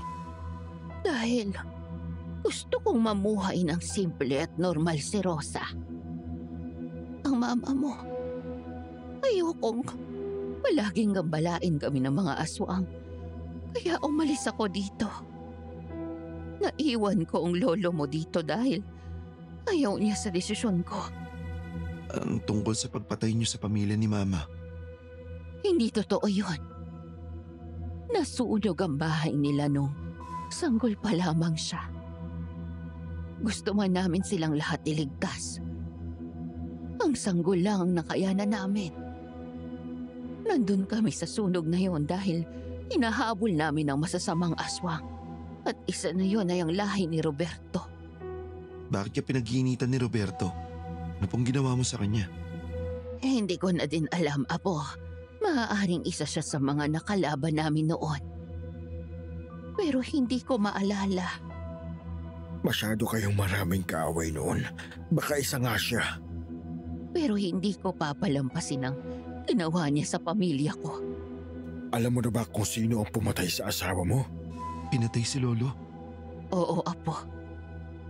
Hindi ko sinabi sa'yo dahil ayokong isama ka sa gulo. Pero ngayon kasama na ako. Hindi ko sila mapapatawad sa ginawa nila sa mama ko. Apo, Tommy, laban ko to. Lola, hindi ko kaya maghintay lang dito at walang gagawin. Pinatay nila si Mama. Ang inay ko. Tutulong ako sa inyong dalawa. Masyadong madami na ang sugat mo, Otto. Kailangan mo munang magpahinga. Ako ang may alam kung saan sila nagtatago. Kaya kailangan ninyo ako.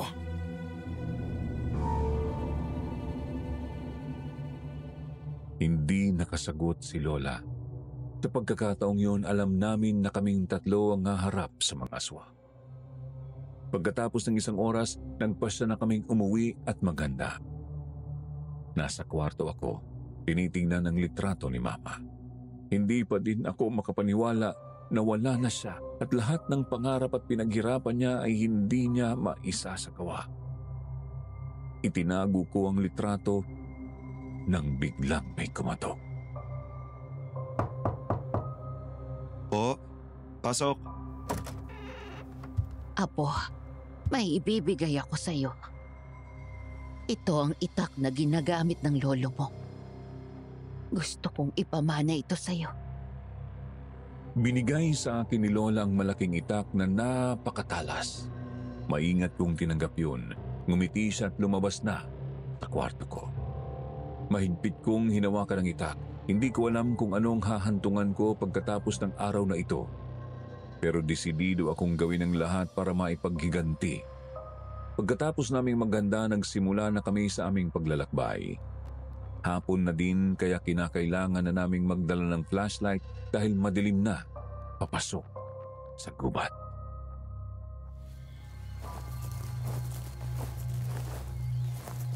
Apo, kahit anong mangyari, huwag kang lalapit sa mga aswang na yon. Kung alam mong hindi mo sila makakayang talunin, dito ka lang sa likod ko. Umalalay ka lang, ha? Opo, Lola.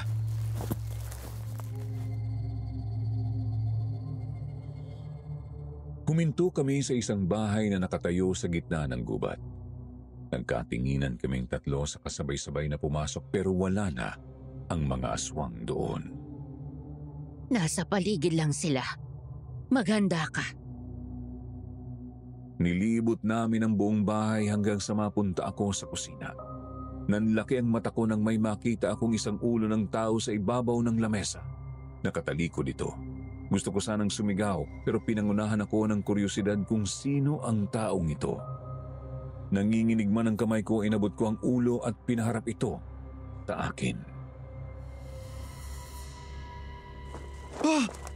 Tommy, anong nangyari? Merko! Paanong napunta dito ang ulo ni Lolo?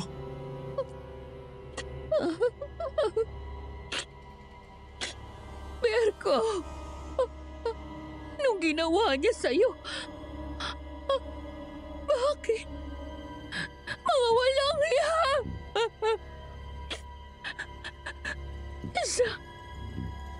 Saan pumatay sa asawa ko? Amanda kayo! Balatan ko kayo na buhay! Mabilis na kumilos si Lola Luz. Lumabas siya ng bahay at nagmasid sa paligid. Lumabas kayo! Harapin niyo ako!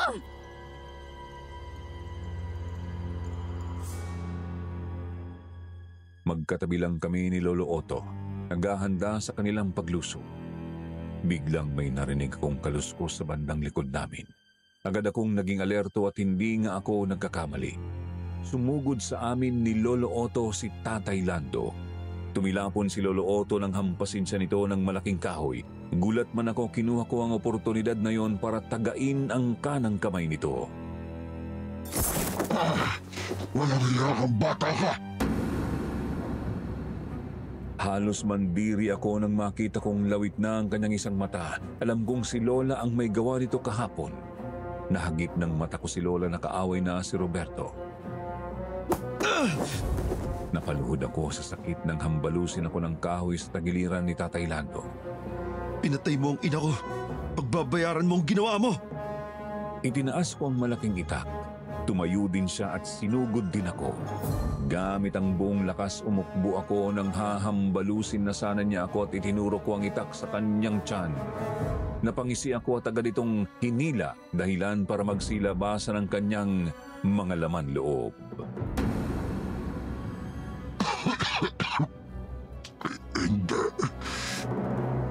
Hindi mo na sana kami ginambala, Tatay Lando.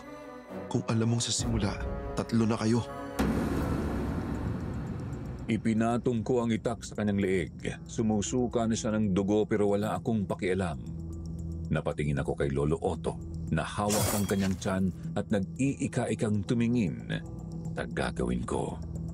Nakita ko din si Roberto na nakaluhod na. Ang kanyang isang kamay ay putol na. Bumalik ang tingin ko kay Tatay Lando. Para sa ina ko. Pinagtataga ko ang kanyang leeg. Nagsitalsika ng dugo niya sa aking mukha pero hindi ako huminto hanggang hindi ko nakikitang hiwalay ang kanyang ulo sa kanyang katawan. Nang malapit na itong matanggal, hinawakan ko ang buhok ni Tatay Lando at tumitig sa kanya. Kulang pa itong ginawa ko. Mabulo ka sa impyerno. Huling taga, nakuha ko ang ulo ni Tatay Lando. Halo-halong emosyon ng naramdaman ko. Mahigpit ko yung hinawakan, tumingin kay Roberto na sumusuka na ng dugo.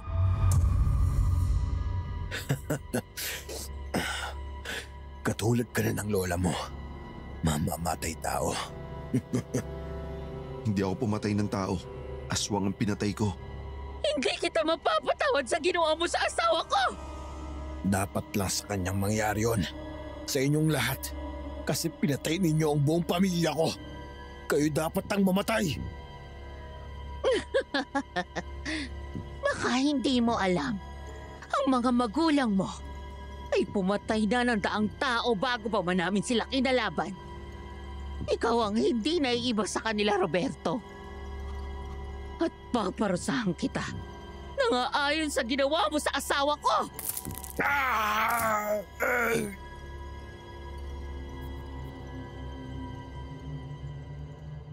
Kinuha ni Lola Luz ang isang kamay ni Roberto at binali ito. Iniikot-ikot niya ito hanggang sa maghiwalay na ang mga buto. Hinila niya ang nahihiwalay na buto dahilan para mapunit ang kanyang balat. Panay sigaw lang si Roberto. Halos hindi ko makaya ang ginagawa ni Lola kay Roberto pero alam kong dapat lang itong mangyari sa kanya. Kumuha si Lola ng gasolina at posporo sa loob ng bahay ni na Roberto.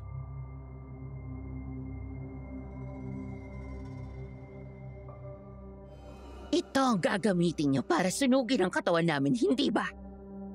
Gagamitin namin ito ngayon sa inyo. Binuhusan ni Lola Luz si Roberto ng gasolina. Biglang nakita ko ang takot sa mga mata niya.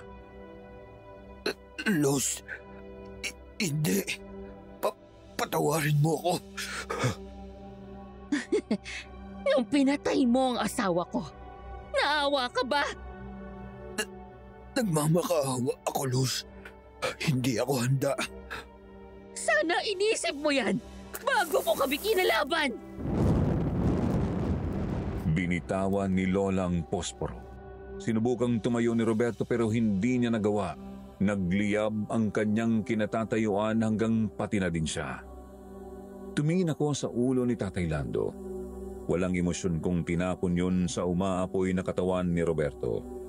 Nakatayo lang kaming tatlo. Pinagmamasdan ng unti-unti nilang pagiging abo. Lumingon sa akin si Lola. Apo, nasugatan ka ba? May masakit ba sa'yo? Lola, Oh, ano? lakas mo ah. Bulat ka pa din ba hanggang ngayon? Hindi pa rin ako makapaniwala. Masaya ako dahil ligtas ka, iho. Tumango ako at pinanatili lang namin ang posisyon hanggang sa marinig namin ang tikhim ni Lolo Otto. Napatingin kami sa kanya. Tumulong din ako. Maraming salamat din sa'yo. Siguro kung hindi ka sumunod kay Tommy noon, may masamang mangyayari sa kanya. Nga pala Lola, paano mo nalaman na nasa gubat ako? May liham na dumating sa bahay. Nakita ko yon at agad na tumakbo papunta dito. Nakita ako ng mama mo kaya agad niya akong sinundan. Kung saan na napigilan ko siya. Hinawakan ko ang kanyang pisngi at tinalikan siya sa noo. Wala akong salitang sinabi. Tanging ngiti lang ang aking pinakita. Pahiwatig na pinapatawad ko na siya. Bisitahin natin si Mama. Pagkatapos ng madugong awayan, pumunta kami sa puntod ni Mama. Nagbigay ako ng bulaklak sa kanyang puntod. Hindi ka namin nagawa ng mas maayos na lamay. Pasensya na po, Mama. Naramdaman ko ang hawak sa akin ni Lola kaya napatingin ako sa kanya. Kung may gusto kang gawin, gawin mo, Tommy. Opo, Lola. Alam ko na ako nung gagawin ko. Pero kayo po. Mananatili ako dito, Apo. May misyon akong dapat gawin. Pero pwede ka pa din namang bumisita dito.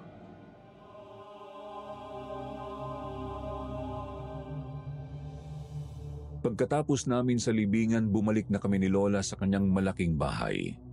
Pagkadating namin doon, pinagmasdan ko ang malaking bahay. Ang bahay na puno ng sikreto. Hindi ko akalaing sa pagpasok ko sa bahay na ito mangyayari ang mga bagay na hindi ko inaasahan. Lumingon sa akin si Lola na nasa pintuan na. Kumaway siya sa akin kaya napangiti ako. Sumunod ako sa kanya. Pagkapasok ko sa bahay, wala na ang mabigat na presensya. Tahimik, pero ramdam ko na ang init sa paligid.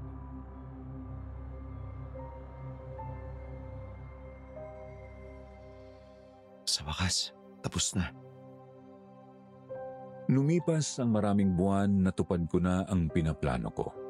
Napatingin ako sa malaking eroplano na nasa aking harapan.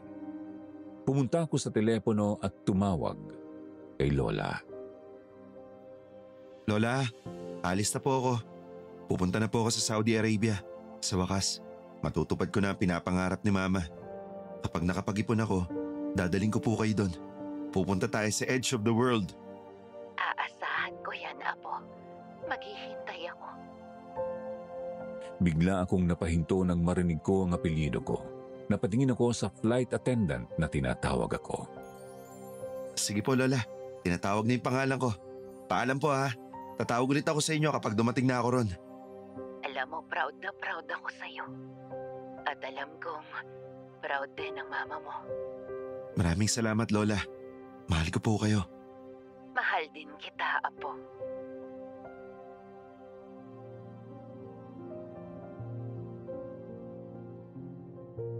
At dito na nagtatapos ang aking kwento, mga kasityo pangil. Pagkatapos ng ilang taon, natupad ko ang pangarap ni Mama. Pumunta kami ni Lola sa edge of the world at 1 taong makalipas noon, namatay si Lola. Masakit man ang pangyayari, wala akong ikinasisisi dahil alam kong ginawa ko ang lahat bago siya mawala sa mundo. At ako, nandito pa din ako, nagtatrabaho sa Saudi. May pamilya na ako sa Pilipinas at hindi magtatagal. Uuwi na ako at magiging permanente na ako sa Pilipinas. Kayo mga kasityo pangil, ano ang pangarap ng magulang ninyo na natupad ninyo bago sila mawala sa mundo? I-comment po ninyo dahil gusto kong basahin. At magsilbi sana itong kwento na inspirasyon sa inyo. Tawagin niyo na lang ako sa pangalang Ariel. Taga rito po ako sa Cavite. Isa po akong dating bantay dagat o Coast Guard. Dati kasi tumigil na po ako matapos ang isang kahila-hilakbot na karanasan ko sa isang isla. Isang kakaibang isla kung saan bawal ang mga pampalasa gaya ng asin, sili, bawang at kalamansi. Doon ay kamuntikan na akong mamatay kasama ang isang katrabaho ko. At sinundan pa ako ng bangungot hanggang sa pag-uwi. 2011 po nito, magti-30 anyos pa lang ako. Ilang taon na rin po ako nitong nagtatrabaho bilang Coast Guard. Doon ako na destino sa may bandang Silangang Visayas, papuntang Pacific Ocean na po. Isa ako sa mga nagpapatrolya sa dagat para manghuli ng iligal na mga mangingisda at biyahero. Isang hapon kasama ko nito ang katrabaho kong si Kuya Gary. Mas matanda siya sa akin ng mga 2 o 3 taon. May tinutugis kami noong bangka ng mga mangingisda. Mga mangingisdang gumagamit ng dinamita sa kanilang panghuhuli. Nakakapikon talaga yung mga yan. Ang lalakas ng loob. Matagal na dapat walang nakakalusot na mga nagdidinamita ngayon eh. Kalma lang Kuya Gary. Focus sa pagmamaniho nitong jet ski. Mahirap na. Masyado pa namang malakas ang alon. Mag-warning shot ka na. Baka akala naman kayo na nakikipaglaro lang tayo. Teka po. Ito na! Nakakainis talaga. Mukhang ayaw talagang huminto ng mga gago. Kunti na lang kuya. Mahahabol na rin natin ang mga yan. Tuloy-tuloy naming hinabol ang bangka sa gitna ng napakaalong laot. Kumpiyansa ako noon na maaabutan namin ang hinahabol. Mas mabilis kasi ang sasakyan namin. Ang lamang lang nila ay medyo malayo ang kanilang agwat sa unahan. Subalit sa kasamaang palad, nagulat na lang kami ni Kuya Gary nang biglang manghagis ng dinamita ang nasa bangkang iyon. Hindi kami tinamaan ngunit lumikha iyon ng pagsabog sa pagitan ng dalawang sasakyang pangdagat. Punyeta! Papatayin niya ata tayo ng mga yan. Mga siraulo! Hetong sa inyo! Nasa alanganin na ang buhay namin noon kaya napilitan na akong paputukan mismo ang bangka. Yun nga lang ay hindi ko ito natamaan. Susundan pa sana namin ang bangka pero namatay na pala ang makina ng jet ski namin. Kaya naman wala kaming nagawa kundi ang pagmasdang pumapalayo ang tinutugis na bangka. Sa kamalas-malasan pa ay walang nagre-respond sa pagtatawag namin ng backup o saklolo. Puro static lang ang radyo. Nakakapagtaka kasi maayos naman dapat ang mga radyo namin noon. Wala pa rin ba? Puro static pa rin talaga, kuya. Maayos naman to kanina. Nakakainis. Minalas talaga tayo. Tapos hindi ko pa basta matingnan tong jet ski. Masyado talagang malakas ang mga alon.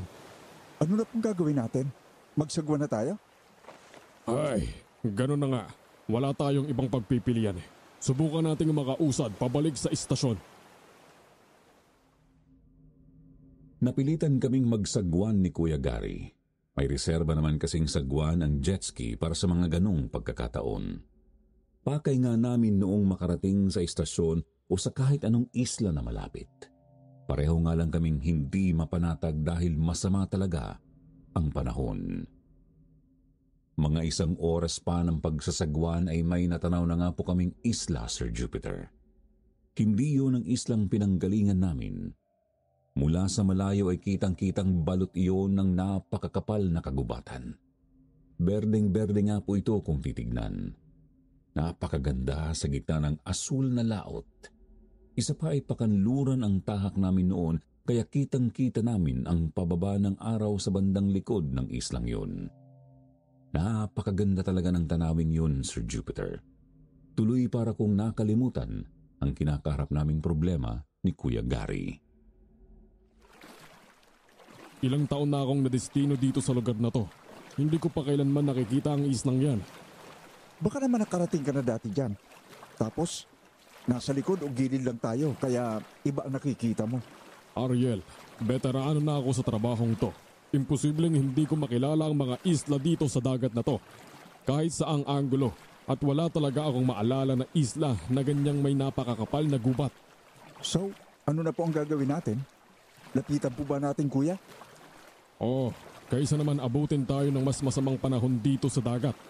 Sige, bilisan na po natin kung ganon para makapagpahinga na tayo. At para na rin matingnan nyo na nang maayos na itong sakyan. Sinagwan nga po namin ang jet ski papunta sa islang yun. Pagkadaong ay agad namin iyong itinali sa isang puno ng nyog. Agad tiningnan ni Kuya Gary ang jet ski. Ako naman ay naglakad-lakad sa dalampasigan, baka sakaling may makita akong ibang tao o bahay man lang. Sandali kong nakalimutan ang pakay nang mahumaling ako sa paligid. Napakaganda po kasi talaga ng islang yun. Bukod sa berdeng gubat ay napakalinaw din ng tubig. Napakapresko ng simoy ng hangin bagamat wala akong marinig na huni ng mga ibon. Gayunpaman, nananayuri ng balahibo ko sa batok. Di ko matukoy noon kung bakit. Basta pakiramdam ko ay may nagmamasid sa bawat galaw ko. Tuloy naasiwa ako kahit wala naman akong nakikitang tao noong una. Hanggang sa may mapansin akong nakataling mga bangkang desagwan.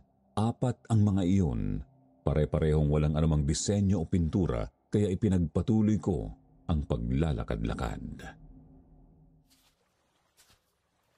Ayun! Sigurado na ako.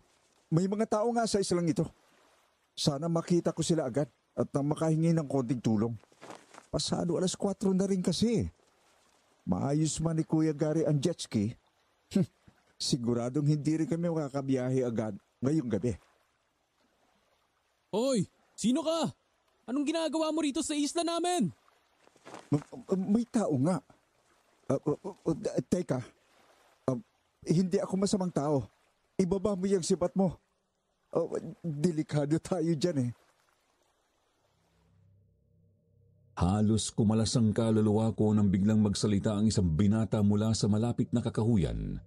Nakasuot ng gray na t-shirt, nakagomang tsinelas, tapos nakapantalong maong na nakarolyo pataas ang mga binti. Ang matindi ay may hawak din siyang sibat na gawa sa kawayan. Nakatutok mismo sa akin. Kaya naman pinagpawisan ako ng malala, Sir Jupiter. Oo, kaya ko namang lumaban kasi kasama yun sa training namin. Pero ayoko namang manakit ng isang taga-roon, lalo't dayo lang ako. Sino ka sabi? Ariel. Ako si Ariel. Isa kong bantay dagat. Napadpad lang kami dito ng kasama ko kasi nasiraan kami ng sasakyan. Maniwala ka. Wala kaming balak na masama. Kung gusto mo, sama ka sa akin. Puntahan natin ang kasama ko. Mauna ka, susunod ako sa'yo. Kapag may ginawa kang hindi maganda, butas yung batok mo, maliwanag. Oo. Sige. Nauna nga po akong maglakad, Sir Jupiter. Noong una ay todo talaga ang kaba ko. Napakatalas kasi talaga ng kanyang kawayang sibat. Ramdam na ramdam ko ang dulo noon na pasadya niyang dinadampi sa may batok ko. Pero ilang sandali pa ay kumalma na rin ako at naisip ko kasing pinoprotektahan lang talaga siguro ng binata ang kanilang lugar. Ilang lakad pa ay natanaw ko na ang nakatali naming jet ski. Si Kuya Gary ay nakaupo sa ilalim ng isang puno na nasa may dalampasigan lang din. Nang mapadako ang kanyang tingin sa amin ng binata ay nanlaki agad ang mga mata nito tapos ay agad siyang lumapit ng patakbo. Ariel, anong nangyari dito? Sinong binatang to? Matuto kang gumalang. Kayo ang mga dayo rito. Ha? Anong... Teka po kuya. Kunting hinahon lang. Hindi ko po siya kilala pero palagay ko taga rito siya sa islang ito. Baka matulungan niya tayo. Ito ba ang sasakyan ninyo? Oo. Ito nga. Hindi namin kayang ayusin yan. Wala kaming mga ganyang makina rito sa isla. Wala kaming maitutulong. Ayos lang dong. Mukhang kaya ko namang ayusin to. Yun nga lang ay baka bukas ko pa magawa. Padilim na kasi. May pwede ba kaming tuluyan dito sa inyong isla? Carlo. Ako si Carlo. Pwede kayong dumito. Pero isang gabi lang at kailangan muna nating magpaalam kay Tata Bino. Kapag di siya pumayag, kailangan ninyong umalis agad. Tata Bino?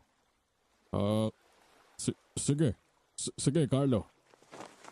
Saan ba ang inyong Tata Bino at nang makausap namin? Nandun sa baryo namin sa gitna ng isla. Pero bago ko kayo dalhin sa kanya, kailangan ko munang matingnan ang mga gamit ninyo. Hindi kayo pwedeng magpasok ng ipinagbabawal na mga bagay dito. Ang akala ko noon, Sir Jupiter, ang baril na nakasukbit sa bewang ko ang una niyang pupunahin. Pero katakatakang hindi niya yun pinansin. Nagpatuloy siya sa pagkapa sa damit at pantalon namin ni Kuya Gary. Kahit mga bota at medyas namin ay sandali rin niyang pinahubad para matignan. Ang akala namin ay doon na siya matatapos. Ngunit sunod naman niyang ibinaling ang pansin sa jet ski. Hindi na lang namin siya pinigilan para matapos na. Inalalayan nga lang namin siya sa pagbukas ng compartment para siguradong walang masira. Teka, anong laman nitong lalagyan to? Baunan ko yan. Akin na at bubuksan ko para sa'yo. Eto. Ayan. Kanin, pritong baboy, tapos konting... Yang kalamansi, bawal yan. Iwan nyo lang yan dito sa sasakyan. O mas mabuting itapon nyo na lang sa dagat. Teka. Nagtataka lang ako, Carlo. Bakit bawal ang kalamansi? Bawal yan para sa iba naming mga kabaryo. Ganun ba? Sige. Ibabalik ko na lang sa sasakyan namin. Sayang naman kung itatapon ko. Saka ayoko ring madumihan ang napakalinis ninyong dagat. Tara na, sumunod kayo sa akin. Lumakad kami papasok sa makapal na gubat, Sir Jupiter. Napakayabong po talaga ng kakahuyang yun. Konting buhanginan lang kasi ay marami na agad mga punong kahoy.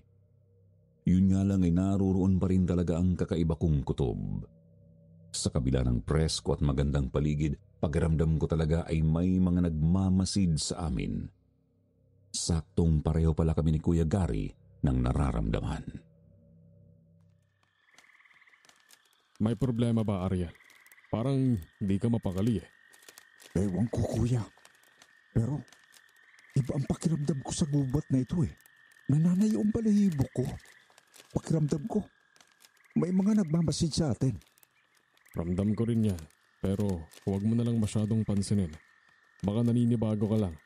Malamang mga tao lang yan na nagtatago sa mga halamanan o mga ligaw na hayop. Siguro nga po.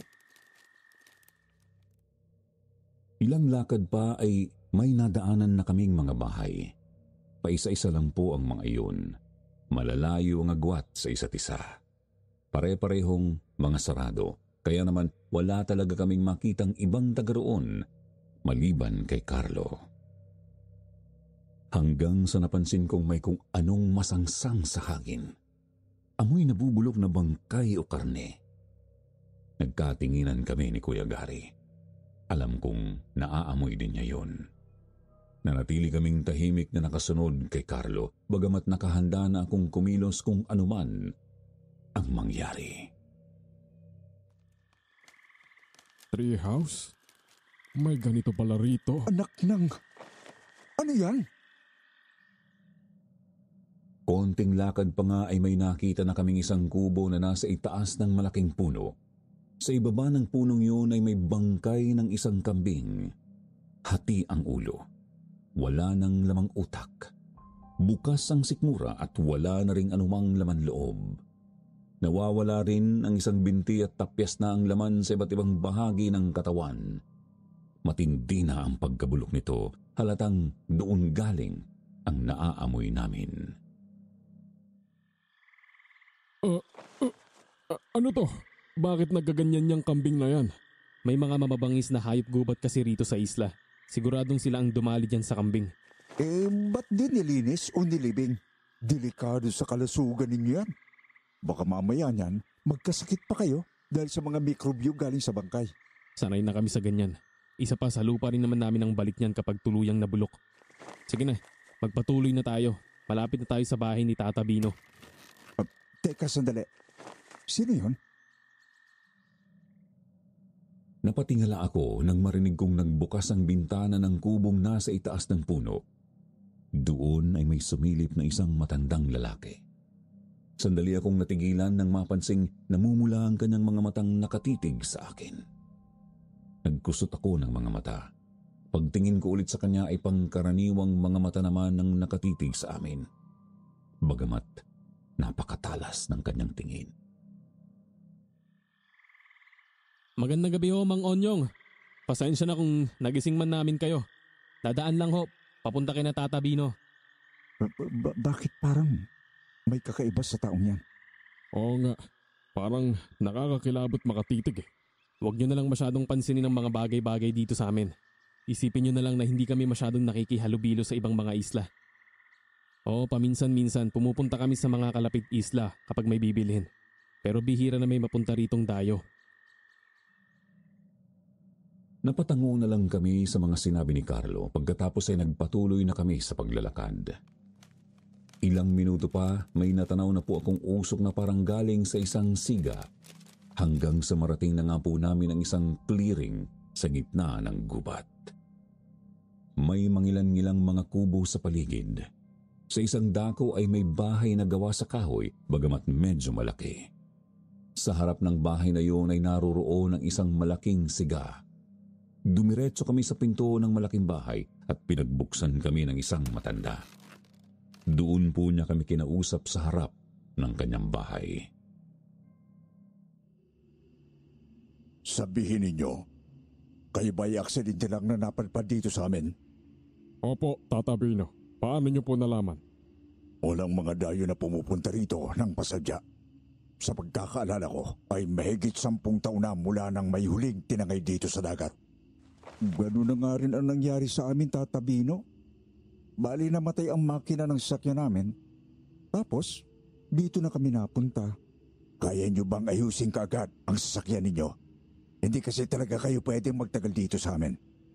Masyadong mapanganib. Napakasukal ng gubat at maraming mga likaw na hayop. Tata Bino, sanay naman na po kami sa mga masusukal na lugar. Mga bantay dagat po kami. Kasama sa pagsasanay namin ng paggalugad sa mga masusukal na isla. Ibahin ninyo ang isla namin. Mas maganda kung bukas agad ay makaalis na kayo. Bago dumilim. Huwag kayong mag-alala. Pakakainin naman namin kayo. Bibigyan din namin kayo ng matutuluyan. Sige po. Kaya ko namang ayusin yung sasakyan namin bukas eh. At habang nandirito kayo, tandaan ninyong mapanganib ang ubat. Huwag kayong masyadong gumagala sa kasukalan. Huwag din kayong maglalabas ng mga pinagbabawal namin. Bawal dito mga pampalasa, gaya ng asin, sili, bawang, at kalamansi. Aba! Mukhang may nabingwit tayong sariwang tawa. Onyong, nasa pangangalaga ko na ang dalawang ito. Kaya huwag ka nang manggulo. Sir Jupiter, nanindig ang balahibo ko nang biglang lumapit ang kakaibang lalaki na nagngangalang Onyong. Ito rin ang mismong lalaki na nakita naming dumungaw sa bintana ng kubo sa ibabaw ng puno. Kasama niya noon ang isang bata na sigurado nasa mga 5 taong gulang pa lang. Sa pagkakataong yun ay hindi ko na nakitang nag-iba ang mga mata ni Mang Onyong, pero napakasama talaga ng kutob ko sa kanya. Pakiramdam ko ay bumibigat ang hangin dahil lang sa kanyang presensya. Kung ilalarawan ay para talaga akong isinilid sa isang sako o kumot. Bukod kay Mang Onyong ay kakaiba rin ang pakiramdam ko sa iba pang mga taga roon na nakita namin sa may clearing. Hindi man lahat pero marami sa kanila ang kakaiba kung makatitig. Napakatalas at talagang sinusundan kami ng mga mata nila. Nakakaasiwa tuloy kumilos kahit pa noong nasa loob na kami ng tutuluyan naming kubo. Sarado ang pinto at nag-iisang bintana. Pero ramdam ko pa rin may nakatitig sa amin.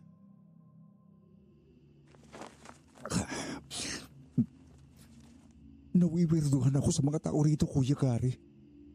Ang iba sa kanila, kakaiba kung makatitig, nakakikilabot. Lalo na yung Mang Onyong. Hayaan mo na lang. Buti nga binigyan nila tayo ng matutuluyan, kahit simpleng kubo lang.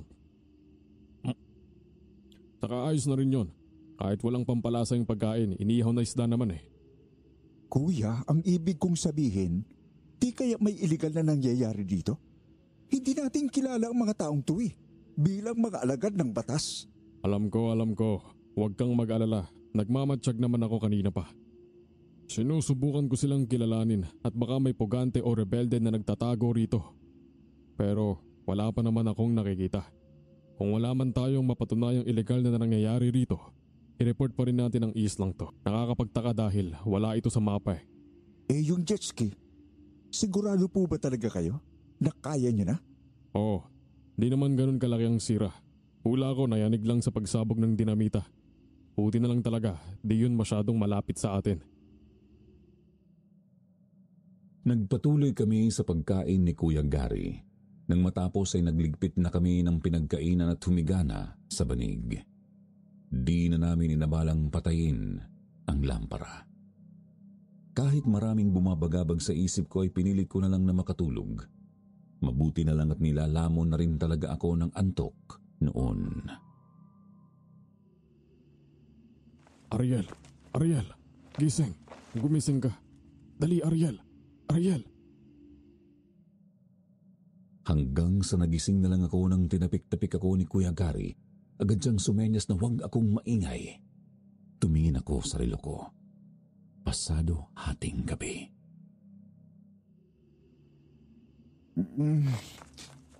Ano ba kasing nangyayari, Kuya? Bakit ka ba nanggigising? Huwag kang maingay. Makiramdam ka lang. Pakinggan mo ng maigi ang paligid mo. Sinunod ko naman ang sabi ni Kuya Gary. Nakiramdam nga ako, Sir Jupiter. Hindi nga po nagtagal ay may naulinigan na akong mga kaluskos mula sa labas ng kubo. Kung tatansahin ay mukhang nasa mismong bakuran lang yon ng tinutuluyan namin. Umiikot-ikot ang kung sino o ano sa palibot talaga ng kubo.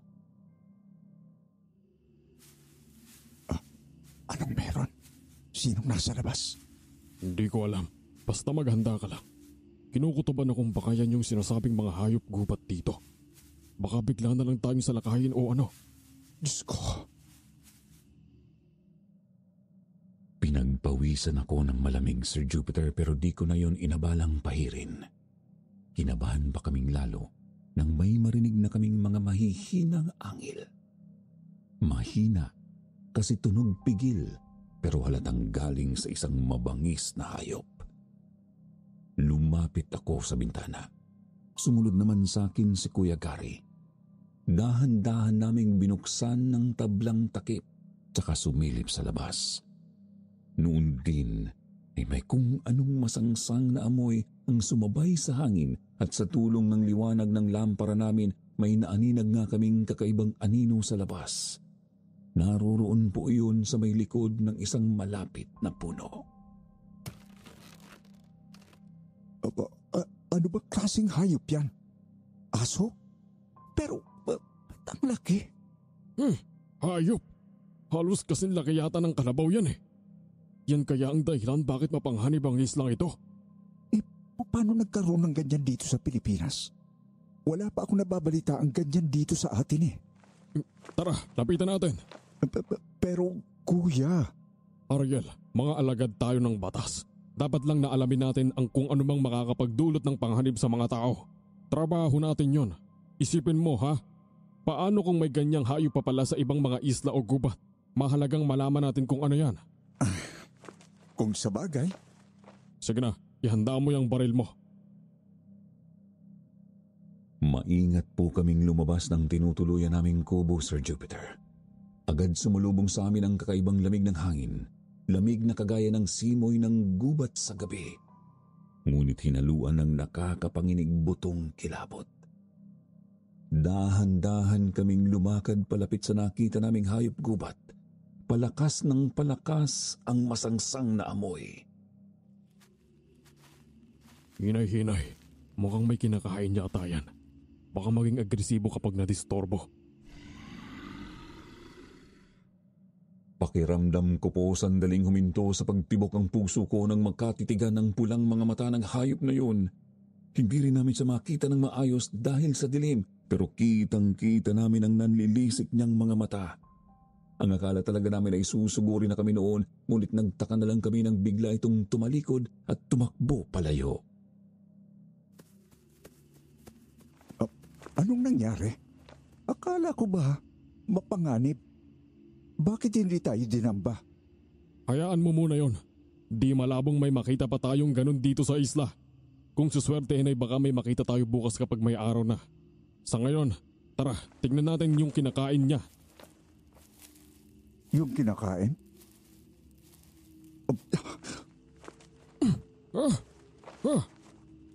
Anak ng pating, anong nangyari dito sa baboy na to?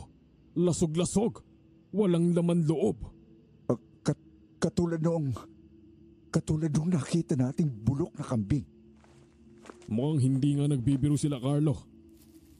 Ngayon nakita nyo na? Carlo? Anong klaseng hayop ba yun, Carlo? Asong gubat ba yun? Hindi namin nakita ng maayos eh.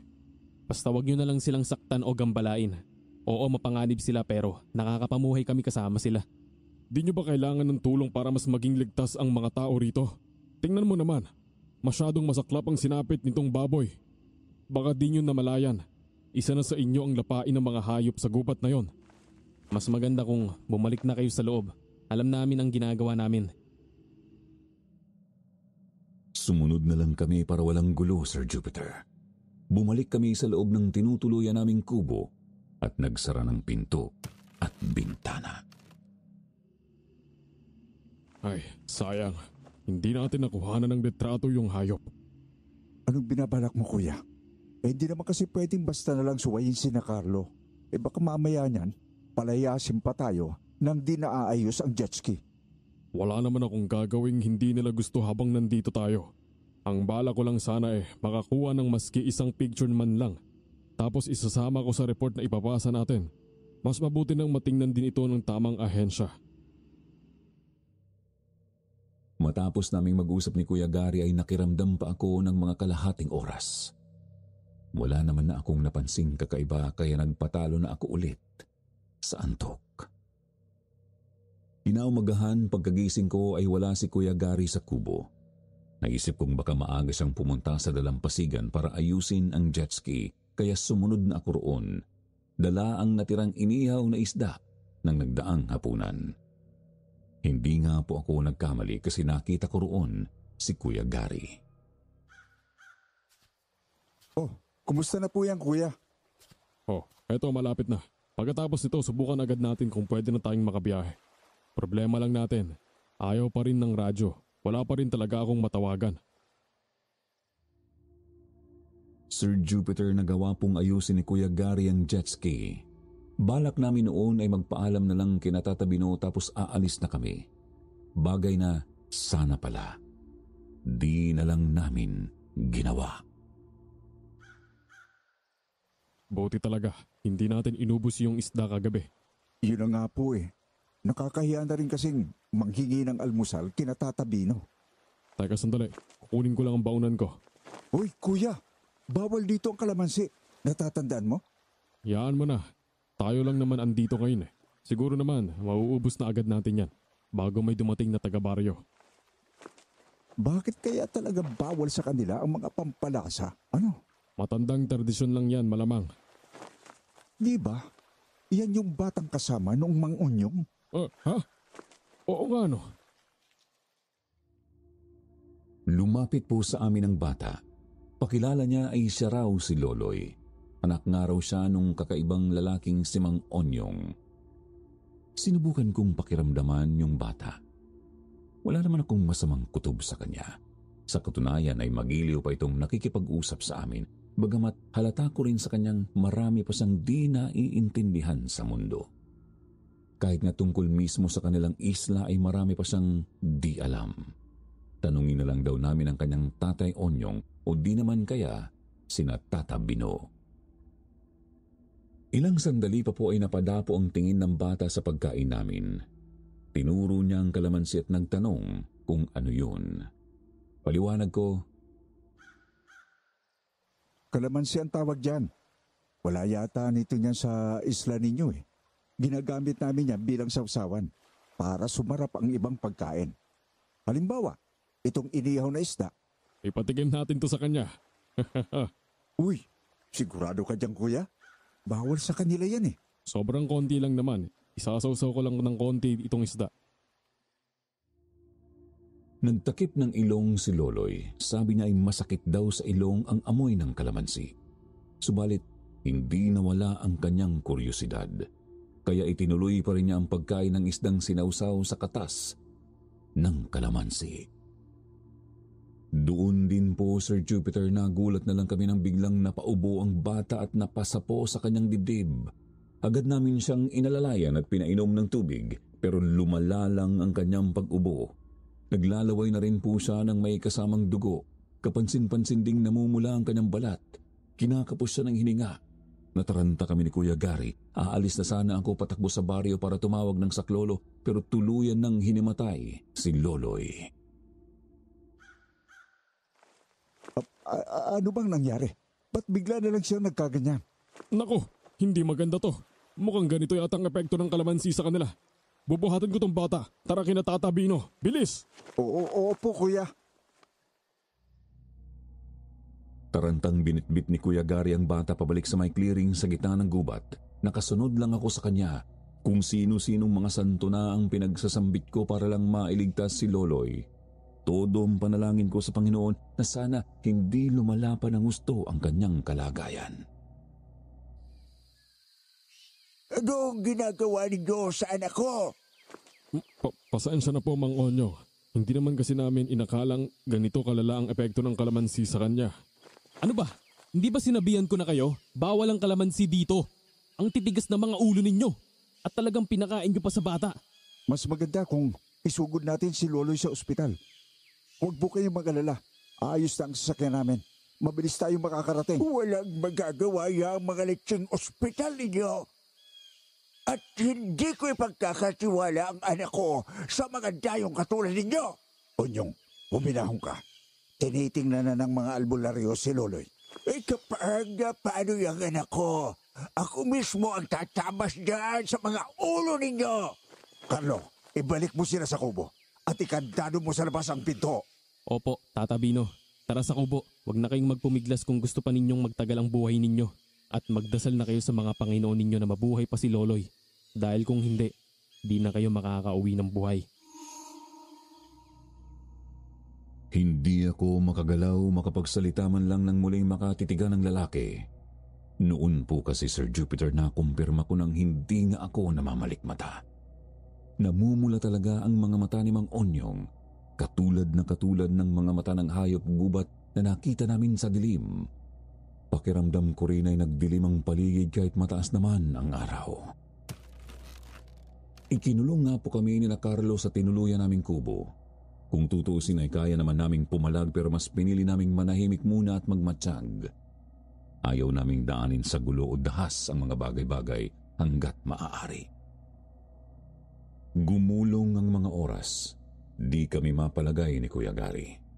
Dasal kami ng dasal na sana maging maayos na si Loloy. Subalit pagsapit ng takip silim, narinig na lang namin ang tuluyang pagkagulhol ni Mang Onyong.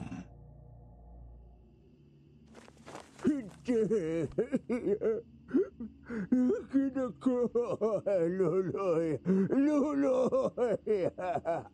Magbabayad sa akin yung mga dayong yan. Papatayin ko yan. Papatayin ko ang mga yan. Papatayin ko sila.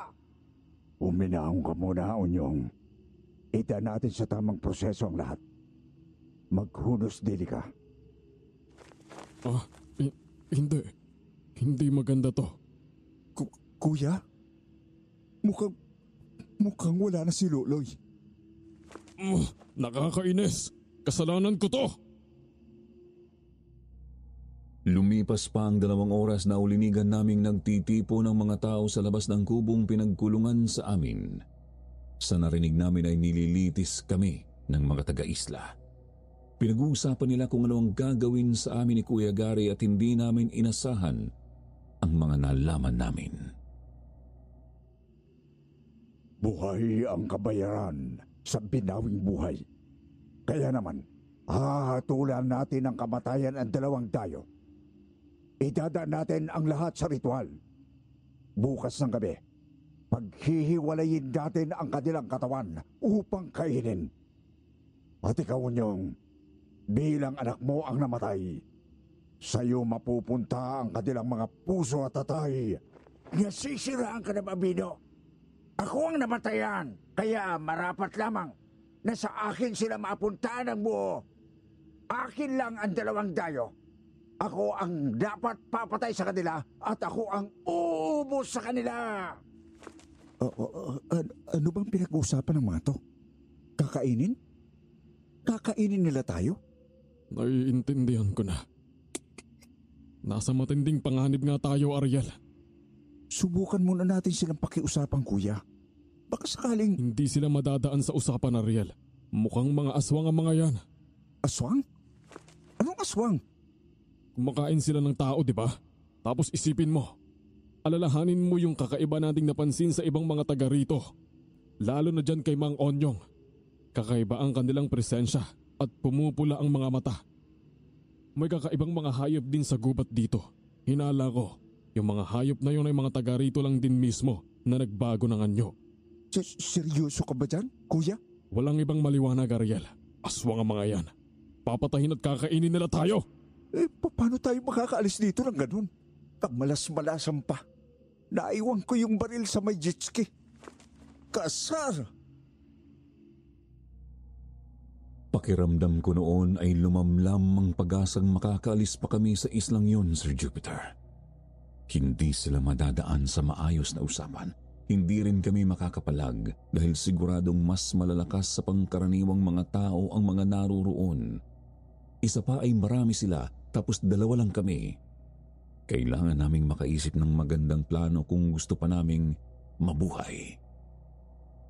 Ilang minuto pa ay naulinigan na naming natapos na ang pagpupulong nila sa labas ng kubo. Ang naging huling hatol nila ay ang pagpatay nga sa amin sa pamamagitan ng isang ritual. Nakarinig din kami ng mga yabag na papalayo. Nagsialisan na ang mga tao, subalit may narinig kaming mga yabag na nasa labas lang ng pinto. Magandang gabi po. Sino po bang naandyan sa labas? Pwede po ba namin kayong makausap? Anong kailangan ninyo? Carlo? Mabuti naman. At ikaw pala yan. Gusto lang sana naming malaman kung ano ang mangyayari sa amin. Pwede ba naming makausap si Mang Onyo? Wala nang saysayang usapan sa ngayon. Napagdesisyonan ng paparusahan kayo. May napatay kayo. Hindi lang isang simpleng pagkakamali yon. Lalo at binalaan namin kayo kahapon. Teka Carlo, sabihin mo nga, ano ba talaga kayo rito? Mamamatay na rin naman kami eh. Sabihin mo na lang, anong tribo ba talaga itong napuntahan namin? Bakit bawal kayo sa kalamansi at iba pang pampalasa? Bakit kakaiba ang pakiramdam namin dito? Yung mga hayop gubat, ano ba talaga sila? Ay, nasa isla kayo ng mga tao at mga aswang. Sinasabi ko na nga ba eh. Payapa kaming nabubuhay dito. May sarili kaming pamayanan at may sarili kaming mundo. Ako at ang iba pang mga purong tao ay paminsan-minsang pumupunta sa ibang mga isla para mamili at magbenta. Ang mga aswang ay dito lang nagtatago kung saan sila mas ligtas. Yun nga lang ay nahihirapan silang pigilin ang pagkahiyok nila sa dugo ng tao kapag may dayo. Halimbawa na lang ay si Mang Onyong na kahapon pag gusto kayong lapain. Kaya di dapat nagtatagal dito ang mga tagalabas na gaya nyo. Kung ganun, aswang nga sina Mang Onyong at Loloy. Oo, kaya masama ang tama kay Loloy ng kahit konting kalamansi. Teka sandali Carlo, ibig sabihin ba nun ay hindi ka aswang? Isa kang tao, tama ba ako? Oo. Kung ganun, baka naman pwede mo kaming tulungan. Baka pwede mong kausapin sina Mang Onyo at Tata Bino. Pasensya na pero wala na akong maitutulong. Naiba na ang hatol, parurusahan kayo bukas ng gabi. Sinubukan pa namin kumbinsihin si Carlo pero ayaw talaga niyang patinag. Kaya naman nanahimik na lang kami ni Kuya Gary. Hindi nga lang talaga mawala ang pagkabahala namin. Bawat sandaling lumilipas kasi ay paiksi ng paiksi ang pag-asa namin. Isa pa ay hindi pa rin kami nilulubayan ng masamang pakiramdam sa paligid. Puno ng mabigat na presensya ang hangin. Nang wala na talaga kaming marinig ng mga kaluskos o yabag sa labas ng kubo ay doon na kami pabulong na nag-usap. Ariel, yang baril mo, nandyan ba? Wala nga po kuya eh. Naiwan ko sa may jet ski. Nataranta kasi ako kanina nang mahimatay si Loloy. Ayos lang. May naibulsa ako ritong 2 kalamansi. Ha? Anong binabalak mo kuya? Kailangan nating makatakas para makasiguro bukas ng tanghali natin gagawin kung kailan tulog ang mga aswang. Kahit pa sabihin tulog ang mga aswang, delikado pa rin eh. Malabo pa rin makatakas tayo rito. Delikadong tumakas kasi baka mahuli lang din tayo at mapatay. Kung hindi naman natin gagawin, ganun lang din ang sasapitin natin. Mas mabuti nang mamatay ng may ginagawa. Kung sa bagay, ano po bang plano nyo? Isa lang ang layunin natin. Kailangan nating makarating sa jet ski. Sana lang di nila yun ginalaw. At isa pa, kung malagay sa alanganin ng isa sa atin, huwag nating babalikan. Kailangan may kahit isa man lang sa atin ang makatakas at makapag-report. Naiintindihan mo? Pinalipas namin ang oras, Sir Jupiter.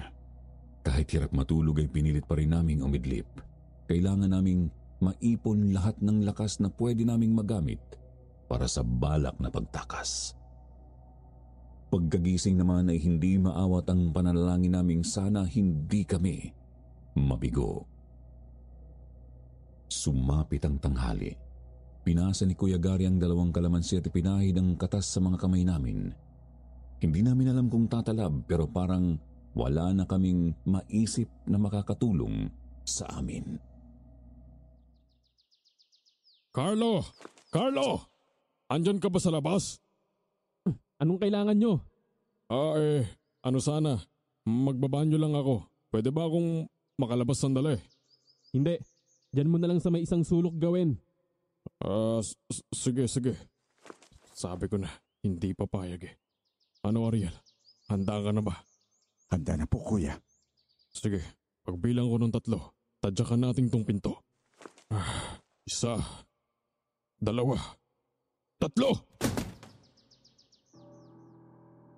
Magkasabay nga po naming tinadyakan ni Kuya Gary ang pinto. Gawa lang yun sa manipis na kahoy. Isa pa ay insayado kami pareho, kaya mabilis namin iyong nasira. Kita kong gulat na gulat si Carlo at ang isa pang bantay sa labas. Mabilisan kong tinignan ang paligid. Saktong walang ibang tao ang naroroon. Agad namin silang dinamba.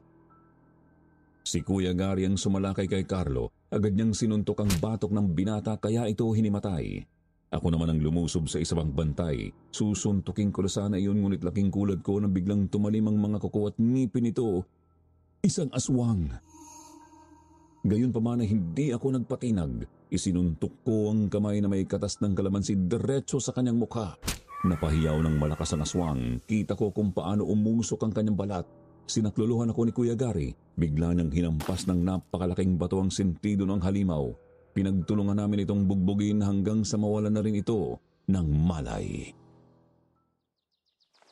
Kunin mo ang itak niyan, bilis! Tapos tumakbo na tayo! Oo, kuya. Nandiyan na. Kinuha ko ang itak ng napatumbang aswang. Si Kuya Gary naman ay bitbit na ang itak ni Carlo. Madali kaming sumuot sa kasukalan ng gubat papunta sa dalampasigan. Pasadya naming iniwasan ang puno kung nasaan ang bahay ni Mang Onyong. Ayaw namin siyang makaharap. Tuloy-tuloy kaming kumaripas hanggang sa habulin na nga kami ng nagsili parang mga sibat at pana.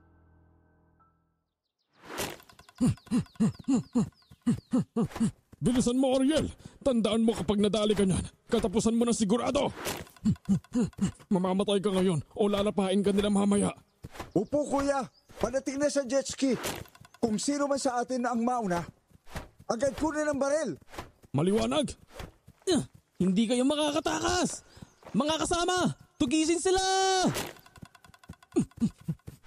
Buisit! Ang bilis namang nakabangon ng taong yan.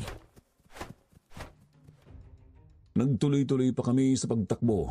Ako ang nauna habang nakasunod lang sa akin si Kuya Gary. Doble ang kabog ng puso ko noon dahil sa magkahalong hingal at takot. Isang pagkakamali lang kasi garantisadong hindi na kami makakatakas. Ilang sandali pa ay natanaw ko na ang dalampasigan kung saan nakatali ang jet ski. Gusto nang bumigay ng mga binti ko pero kailangan kong pilitin. Subalit nang muli akong tumingin sa may jet ski, nanlaki ang mga mata ko nang may makitang isang aswang na nakabantay. Agad ay lumundag yon pasalubong sa akin. Mabilis ko namang iwinasiwas ang hawak na itak. Umilag sa patagilid. Sinempo ko sa kanyang mukha ang isang malakas na suntok. Garalgal itong humayaw nang umusok ang kanyang pisngi. Pero nagawa pa rin itong iwasiwas ang kuko at nadali ako sa may tiyan. Mabuti na lang nakalundag ako pa atras kaya mababaw lang ang natamo kong sugat. Kung hindi ay siguradong sabog na ang sikmura ko noon.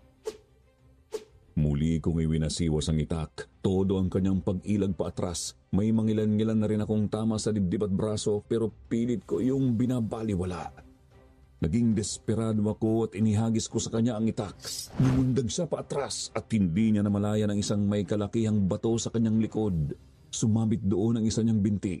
Nawalan siya ng balanse at saka lumagapak sa mismong tubig dagat. Sir Jupiter, noon din ay nakita kong nagkikisay ang halimaw habang umuusok ng matindi. Naalala kong kahinaan nga rin pala nila ang asin. Kaya siguradong manghihina at mamamatay sila kapag nalublob sa dagat.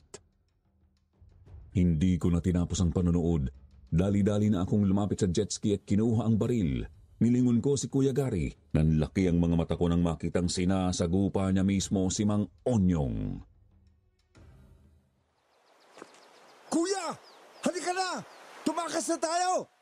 Paandarin mo na yung sasakyan! Andiyan ang susi! Bilisan mo! Hindi kayo makakatakas! Pagbabayaran nyo ang pagpatay nyo sa anak ko! Dali-dali ko ngang pinaandar ang jet ski, Sir Jupiter. Hindi ko nga lang muna isinuot ang lanyard ng susi sa braso ko dahil may kailangan pa akong gawin. Kinasa ko ang baril at muli akong tumingin kina Kuya Gary. Kita kong papalapit na ang iba pang mga taga-isla sa kanila. Halata ring hirap na hirap si Kuya Gary na kalabanin ang lalaking nasa anyong halimaw. Kuya, eto na. Tatakas tayo rito. Hindi kita iiwan. Humanda ka sa aking halimaw ka! Pangahas! Kuya, dali! Bilisan mo na! Nandyan na!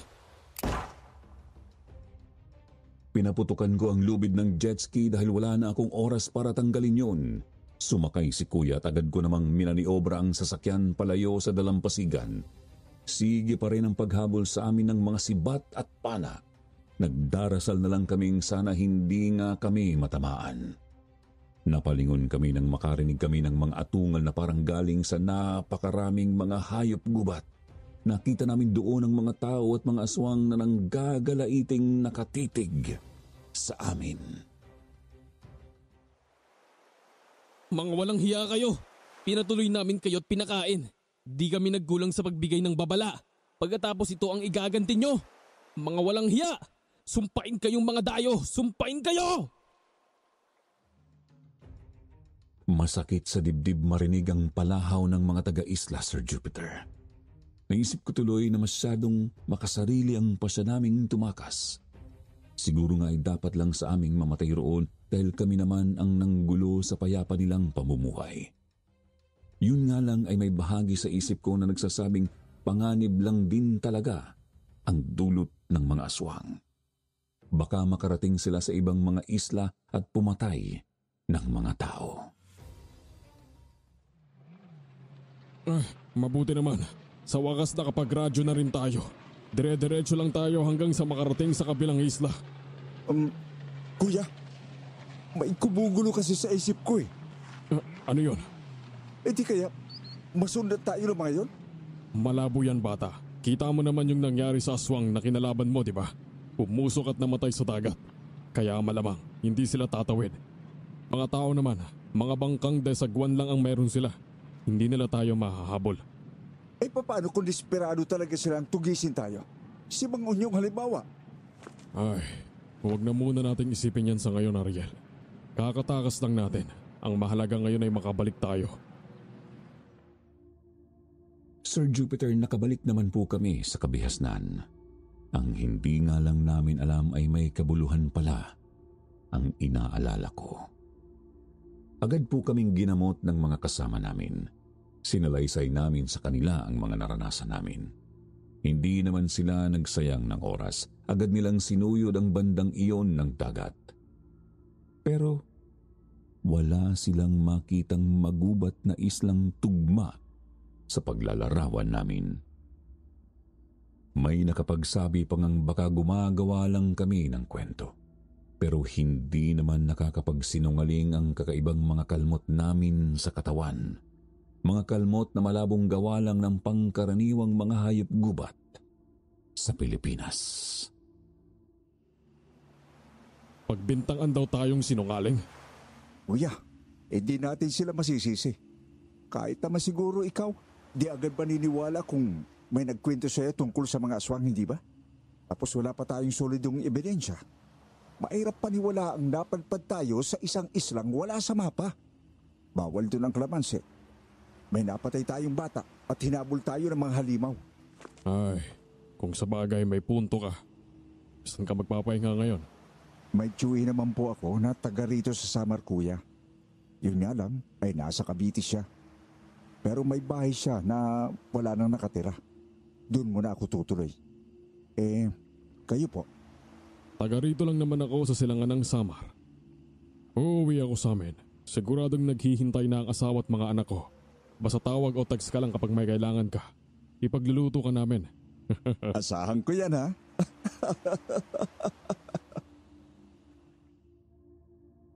Mga 2 linggo na po akong nagpapahinga noon sa bahay ng tiyuhin ko sa may Eastern Samar, Sir Jupiter. Mag-isa lang ako roon dahil nga nasa Cavite na ang kanyang pamilya. Magaling na rin naman ang mga sugat na natamo ko sa nangyari sa isla. Bagamat may iba talagang naging permanenteng mga peklat na. Isang gabi pauwi na ako noon matapos gumala ng konti at kumain. Tumunog ang cellphone ko nang may tumawag. Hello? Kuya Gary? Napatawag ko kayo. Ariel, nasan ka ngayon? Gumala lang po ng konti, kuya. Pero, pauwi na rin. Bakit po? Umuwi ka na agad. Si Onyong nandyan siya. Nandito siya. Sinundan niya tayo. Ano po? Si Mang Onyok? Pero paano? Teka nga po, kuya. Paano naman siya makakatawid ng dagat nanghihina sila sa tubig alat? Baka naman, namamalikmata lang kayo. O baka, kamukha lang yung nakita nyo. Hindi ako pwedeng magkamali, Ariel. Nagpakita siya sa akin kanina nung pauwi na ako galing palengke. Siya talaga yun eh. Siya talaga yun. Pinandisigan pa nga niya ako ng tingin eh. Ariel, alam kong guguluhin niya tayo. Kaya kailangan mag-iingat ka. At hindi siya titigil hanggat hindi siya nakakagante. Agad na numbalik sa isip ko ang pagkamatay ng aswang na nalublob sa tubig dagat. Hindi ko lubos maisip na masusundan kami ni Mang Onyong. Sa pagkakaalam ko, nakita ko nga po kasi ay nanghihina ang mga aswang sa dagat, kaya paano siya nakatawid mula sa kanilang isla? Sa halip na umuwi ay agad akong dumiretso noon sa palengke. Namili ako ng maraming kalamansi, bawang at asin. Pagbalik ko sa tinutuluyan kong bahay ay agad kong inilatag ang mga iyon sa bakuran. Sinabuyan ko ng asin ang buong bakuran at pati ang bubong. Ang mga bawang naman ay sinabit ko sa mga bintana at mga pinto. Pinahiran ko rin ng kalamansi ang gilid-gilid ng mga pinto at bintana para sigurado. At nagtira rin ako ng iilang mga pwede kong isaboy. Ano kaya kung pumunta ka na lang rito, Ariel? Total, mag-isa ka lang dyan. Baka matsambahan ka pa. Gusto ko po sana, kuya. Kaso gabi na. Delikado kung lalabas pa ako ng bahay at bibiyahe. Baka mamaya tambangan ako noon. Ay, ang sabagay. O siya, mag-iingat ka dyan ha. Huwag kang magbubukas ng pinto at mga bintana. Sige po, kuya. Salamat po sa paalala. Kayo rin po, mag-iingat din po kayo ng pamilya nyo. Ngayon, humanda ka sa aking aswang ka. Pinilit kong isaksak sa isip na hindi ako pwedeng matakot. Kailangan kong tibayan ang kalooban ko. Ayokong iparamdam sa aswang na magagawa niya akong gapiin. Umupo ako sa isa sa mga sofa sa sala. Nilapag ko ang mga natirang asin, kalamansi at bawang sa lamiseta. Naroon din ang pistola ko na sana hindi ko na kailangang gamitin. Ayoko rin kasing basta na lang magpaputok at baka mabulabog ang mga kapitbahay. Bandang 10:00 ay nagsimulang umulan ng malakas. Kinabahan ako kasi mababanlawan ng asin na sinaboy ko sa bakuran at bubong. Ang ginawa ko na lang ay dinagdagan ko ang mga pangontra sa loob ng mga bintana at mga pinto. Naku naman, ngayon pa talaga umulan. Ano ba, tumila ka na? Hindi. Ito na. Andiyan na siya. Hating gabi, nang maramdaman ko na nga po ang mabigat na presensya sa hangin, Sir Jupiter. May naamoy din akong kung anong masangsang na sumasabay sa samyo ng ulan. Ilang sandali pa po may naulinigan na akong mga yabag sa maputik na bakuran. Kumikilos yun paikot sa buong bahay. Noon ay sigurado na akong naririyan na siya. Hanggang sa biglang may kumatok sa front door. Sino yan? Sinong naandyan sa labas? Sino sabi yan Kung hindi ka magsasalita, hindi kita pagbubuksan. Walang sumasagot kahit tuloy-tuloy ang pagtatanong ko. Sa halip ay palakas lang ng palakas ang pagkatok, kaya naman hindi ko binuksan ang pinto. Makalipas ang ilang minuto, tumigil yun. May narinig na naman akong mga yabag sa bakuran, pagkatapos ay may kumatok na naman sa back door. Hindi na ako umimik. Hinayaan ko lang siyang katokin ng malakas ang pinto. Muli na naman siyang naglakad sa bakuran at kumatok ulit sa harapang pinto. Ariel, ako to si Gary. Buksan mo ang pinto. Hindi mo ako malulokong hayop ka. Ariel, ako to si Gary. Buksan mo ang pinto, Ariel. Kung talagang si Kuya Gary yan, magte-text o tatawag muna yan bago pumunta. Isa pa, hindi niya iiwan ang pamilya niya ngayong may panganib. Ariel, ako to si Gary. Buksan mo ang pinto. Nanatili akong tahimik. Mula sa malalakas na katok ay talagang kinalampag na niya ang pinto. Ramdam kong nagiging desperado na siya. Nanginginig na rin ang kalamnan ko sa takot na baka masira niya ang pinto at mapasok na niya ang bahay. Hanggang sa muli na namang tumahimik ang paligid. Wala kong ibang marinig kundi ang malakas na ulan. Gayon pa man ay ayaw kong magpakakampante dahil hindi pa rin nawawala ang mabigat na presensya at masamang amoy. Umalis ka na, ano ba? Tantanan mo na ako. Hindi ako natatakot sa iyo. Kapag hindi mo pa ako nilubayan, talagang tatapusin na kita sa pagkakataong ito. Demonyo ka! Napaigtad ako nang biglang kumalabog ang bubungan ng bahay. Sinundan niyon ng tunog na kinakaskas na yero. Nakakangilo pakinggan. Tumindi rin ang kilabot ko dahil maaari talaga niyang mabutas ang bubong anumang oras. Kaya naman hinawakan ko na ang baril at kinasa. Talagang ayaw mong tumigil, ha? Etong sayo! Nagpatuloy ang pagkaskas niya sa yero. Itinutok ko ang pistola pa itaas, tsaka agad kong kinalabit ang gatilyo. Noon din, Sir Jupiter, may narinig akong lumundag mula sa itaas pabalik sa maputik na bakuran. Narinig kong tumilamsik ang tubig ulan ng mabagsakan ng kung ano o sino. Pagkatapos ay mariin itong umangil na animoy hayop gubat. Parehong-pareho sa angil ng mga aswang doon sa isla.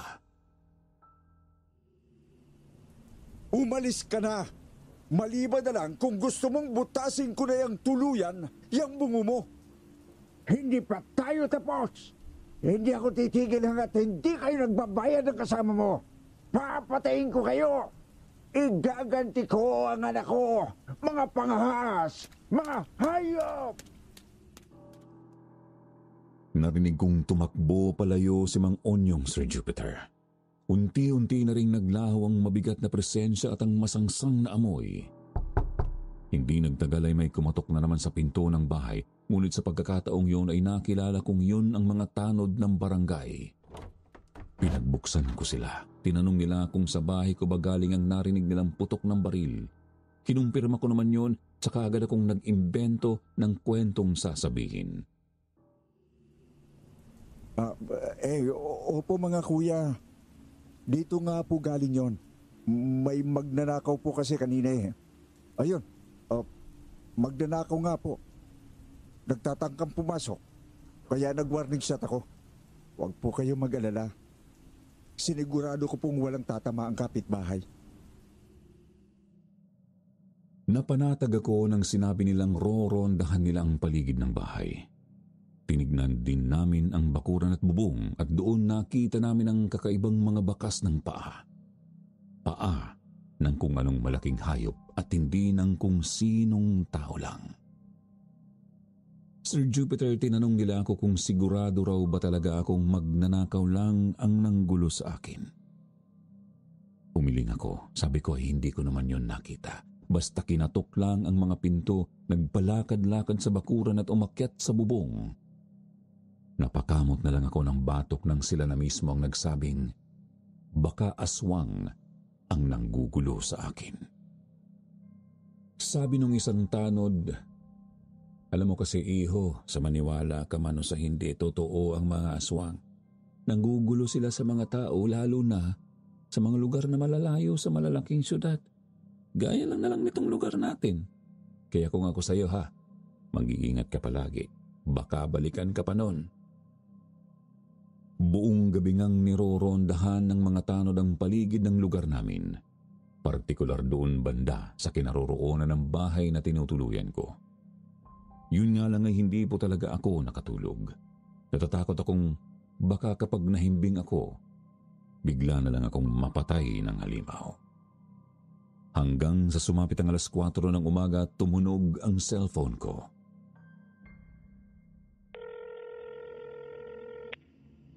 Hello Kuya Gary. Kumusta po kayo dyan? Ay, Ate Rina. Kayo ho pala. Kumusta na po kayo ni Kuya at ang mga bata? Ano po? Si Kuya Gary? Patay na? At nadamay ang bunso ninyo? Diyos ko! Nanlumo ako sa ibinalita ng asawa ni Kuya Gary na si Ate Rina, Sir Jupiter. Hindi ko akalaing sinalakay pala sila ni Mang Onyong pagkatapos niyang umalis sa bakuran ko. Nagawa raw nitong sirain ang kanilang bubong. Tatakas na sana sila palayo kaso nadampot ng aswang ang kanilang bunsong anak na 13 anyos. Napilitan si Kuya Gary na harapin ang aswang, ngunit ang nangyari ay pinatay ng halimaw ang bata sa harap mismo na mag-asawa. Sunod ay si Kuya Gary na mismo ang kinitil nito. Pagkasikat ng araw ay agad akong nagbihis, nagbulsa ng ilang kalamansi at pumunta kina Kuya Gary. Nakakalungkot isiping ang pangako niyang ipagluluto nila ako ay naging kape sa burol nila ng kanyang anak. Buong araw akong nanatili sa burol, Sir Jupiter. Minabuti ko ng tumulong-tulong kahit paano sa pag-aasikaso sa mga bagay-bagay. Naaawa rin kasi ako sa naiwang asawa at isa pang anak ni Kuya Gary. Hanggang sa sumapit ang 9:00 ng gabi, pinakiusapan ako ni Ate Rina na sunduin ang isa nilang kamag-anak sa terminal ng bus. Pumayag naman ako. Yun nga lang ay medyo antok na po talaga ako noon, Sir Jupiter. Lumabas ako ng kanilang bahay at nagsimulang maglakad. Mula sa mismong bahay kasi nila ay kailangan ko pang maglakad ng mga 10 minuto para makarating sa kalsada. Noong malapit na ako sa labasan ay tinawagan ko muna yung kamag-anak nilang susunduin ko. Opo. Ako yung pinakausapan ni Ate Rina na susundo sa inyo. Mga 30 minutes makakarating na po ako sa terminal. Doon na lang po tayo magkita. Sige. Teka po, sandali. May aasikasuhin lang ho ako. Nalinti ka na. Bigla na lang akong natigilan ng maramdaman kong bumigat ang hangin. Nagpalinga-linga ako. Nakita kong may 3 tambay na nagiinuman sa harap ng isang pasarado ng tindahan. Pero halos wala ng taong naglalakad sa kalyeng kinaroroonan ko. Kumabog ang dibdib ko. Naisip kong bumalik sa bahay ni Kuya Gary dahil alam kong may nagmamasid sa akin. Pinasok ko sa bulsa ang kanang kamay at nakaparoon ng 4 na kalamansing baon. At nang makaamoy na ako ng masangsang na hangin, dali-dali na akong tumakbo pabalik sa bahay ni Kuya Gary. Halos madapa-dapa pa ako dahil sa pangangatog ng tuhod ko. Subalit pagliko ko sa isang kanto ay bigla na lang bumungad sa akin ang isang malaki at napakaitim na aso. Nanlilisik ang namumulang mga mata at todo ang paglalaway. Walang ano-ano ay agad akong dumukot ng kalamansi sa bulsa. Piniga ko yun at mabilis na ihinagis sa kanya. Dumaing ang aswang ng matamaan ko sa isang mata. Taranta naman akong kumaripas ng takbo. Nakaharang siya sa daan pabalik sa bahay ni Kuya Gary kaya minabuti ko ng tumakbo papuntang labasan. Humanda ka sa aking hamak na tao. Hindi ako titigil hanggat hindi kita nakahatid sa impyerno! Sinabi ko naman po sa inyo, Mang Onyong. Hindi namin sinasadya pagkamatay ni Loloy. Maawa kayo. Tigilan niyo na po ako. Walang iya ka. Yan lang ang palasot mo. Gayong binalaan na kayo. Hindi ko yan matatanggap. Hindi! Desperado na talaga tong isang ito. Anong gagawin ko? Bahala na. Habang tumatakbo ay pumiga ako ulit ng isa pang kalamansi. Pinahid ko ang katas noon sa magkabila kong kamay. Wala na akong ibang maisip na paraan upang makapalag. Wala naman kasi akong dalang sandata noong mga sandaling iyon. Hanggang sa nangyari na nga ang kinakatakutan ko, Sir Jupiter. Lumundag ang aswang papunta sa harap ko pagkatapos ay agad niya akong itinulak pati haya at binaganan. Di na siya nagdalawang isip. Mabilis niyang sinakmal ang balikat ko. Napahiyaw ako ng napakalakas, umaasang sana may makarinig sa paghingi ko ng saklolo. Aray! Tama na, Manong. Tama na. Hindi ko na kaya. Saklolo! Tulungan niyo ako! Tulong! Ramdam kong bumabaon na talaga sa kaliwa kong balikat ang mga ngipin ng halimaw. Bumabaon na rin sa kalooban ko noon ang matinding takot sa napipinto kong kamatayan. Pilit ko namang pinagsasapak ang kanyang ulo at katawan gamit ang kaliwa kong kamay na may kalamansi, subalit talagang desperadong makaganti si Mang Onyong, Sir Jupiter. Nakikita ko lang na umuusok at nalalapnos ang balat niya habang nakaanyong aso, pero hindi niya ako binibitawan. Tinitiis niya ang nararamdamang hapdi. Ilang sandali pa itinaas niya ang kanyang ulo at nagpakawala ng malakas na hiyaw. Tarantado ka talagang tao ka. Ikaw na nga itong may kasalanan. Ikaw pa itong nanlalaban. Ang akala mo ba, mapupuruhan ako diyang kalamansi mo? Hindi! Kaya kong tiisin ang hapdi niyan sa balat ko. Tutusin, baliwala pa yan sa hapdi ng pagkamatay ng anak ko. Manong, tama na po, Manong. Patawarin niyo na po ako, Manong. Tama na po, tama na po. Tapos ngayon, iiyak-iyak ka. Dahil ba wala na ang baril mo, kaya naduduwag ka na. Yan ang problema sa mahinang lahi ninyo. Umaasa lang kayo sa mga sandata. Para kayo mga garapata. Nakakasuka, nakakadiri. Manong, tama na po. Pag ako, hindi ko na kayo guguluhin ulit. Pag ako po. Kaya patawarin niyo na po ako. Nakikiusap po ako sa inyo. Nakakarindi ka na. Ngayon, isang beses ko na lang itong ulitin. Hangal! Hindi kita mapapatawad! Huwag po! Huwag! Napapikit na lang ako nang akmana niya akong sasakmalin sa leeg, subalit walang kagat na dumating. Sa halip ay muling umungol ng malakas ang aswang na nasa anyong aso. Pagkatapos ay naramdaman ko na lang na umalis na siya sa pagkakadagan sa akin. Doon na po ako dumilat. Nakita kong nasa malapit ang mga tambay na nagiinuman lang kanina. Nakakainis! Ang daming mga asuhot! Hindi pa tayo tapos! Tandaan mo yan, Hangal! Hindi pa tayo tapos! Babalik ako! Babalikan kita! Diyos ko! Salamat po! Salamat po, Diyos ko! Dali-dali akong inalalayan ng mga tambay na yon, Sir Jupiter. Yun nga lang ay tuloy-tuloy na talaga ang pagtagas ng dugo mula sa balikat ko. Ramdam kong mabilis na pagkaubos ng lakas ko. Umiikot na ng husto ang paningin ko kaya naman hindi ko na napigilan ng sariling mapapikit at mawalan ng malay. Nang magising ay nasa ospital na po ako. Sandali akong dinalaw ni Ate Rina.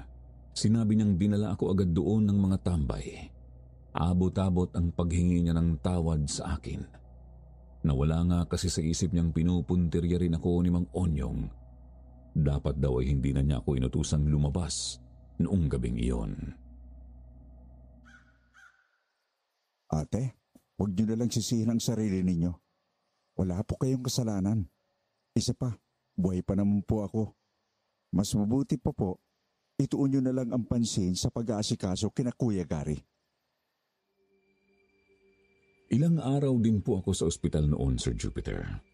Tinawagan ko nga ang tiyuhin ko na nasa Cavite upang magpatulong, kako ay ililibre ko siya ng pamasahe. Ang sa akin lang ay umuwi siya agad para samahan ako. Bumiyahe naman po siya agad kaya may kasama na ako sa bahay nang makalabas ng ospital. Agad-agad ay nag-alsa balutan na rin po ako, Sir Jupiter, para lumuwas na sa amin sa Cavite. Pagkatapos ng lahat ng iyon ay tuluyan na rin po akong nagbitiw sa trabaho ko bilang bantay dagat. Mas pinili ko na lang mag-apply sa trabaho sa abroad at doon nga ako nanatili sa Hong Kong sa loob ng 6 na taon. Mas minabuti ko na ang isang mapayapang buhay, malayo sa kung anumang panganib na dulot ng mga aswang. Sa ngayon po ay may sarili na akong pamilya, Sir Jupiter. Gayunpaman ay sariwa pa rin ang mga alaala ko sa mga nangyari sa amin ni Kuya Gary sa isang kakaibang isla na bawal ang kalamansi. Hindi ko alam kung naroroon pa rin ba ang tagong tribo na iyon o kung lumipat na ba sila sa ibang lugar. Basta ang masasabi ko lang, palaging mag-ingat sa mga lugar na hindi tayo pamilyar. Hindi natin alam, baka makagulo pa tayo at baka singilin tayo ng matinding kabayaran.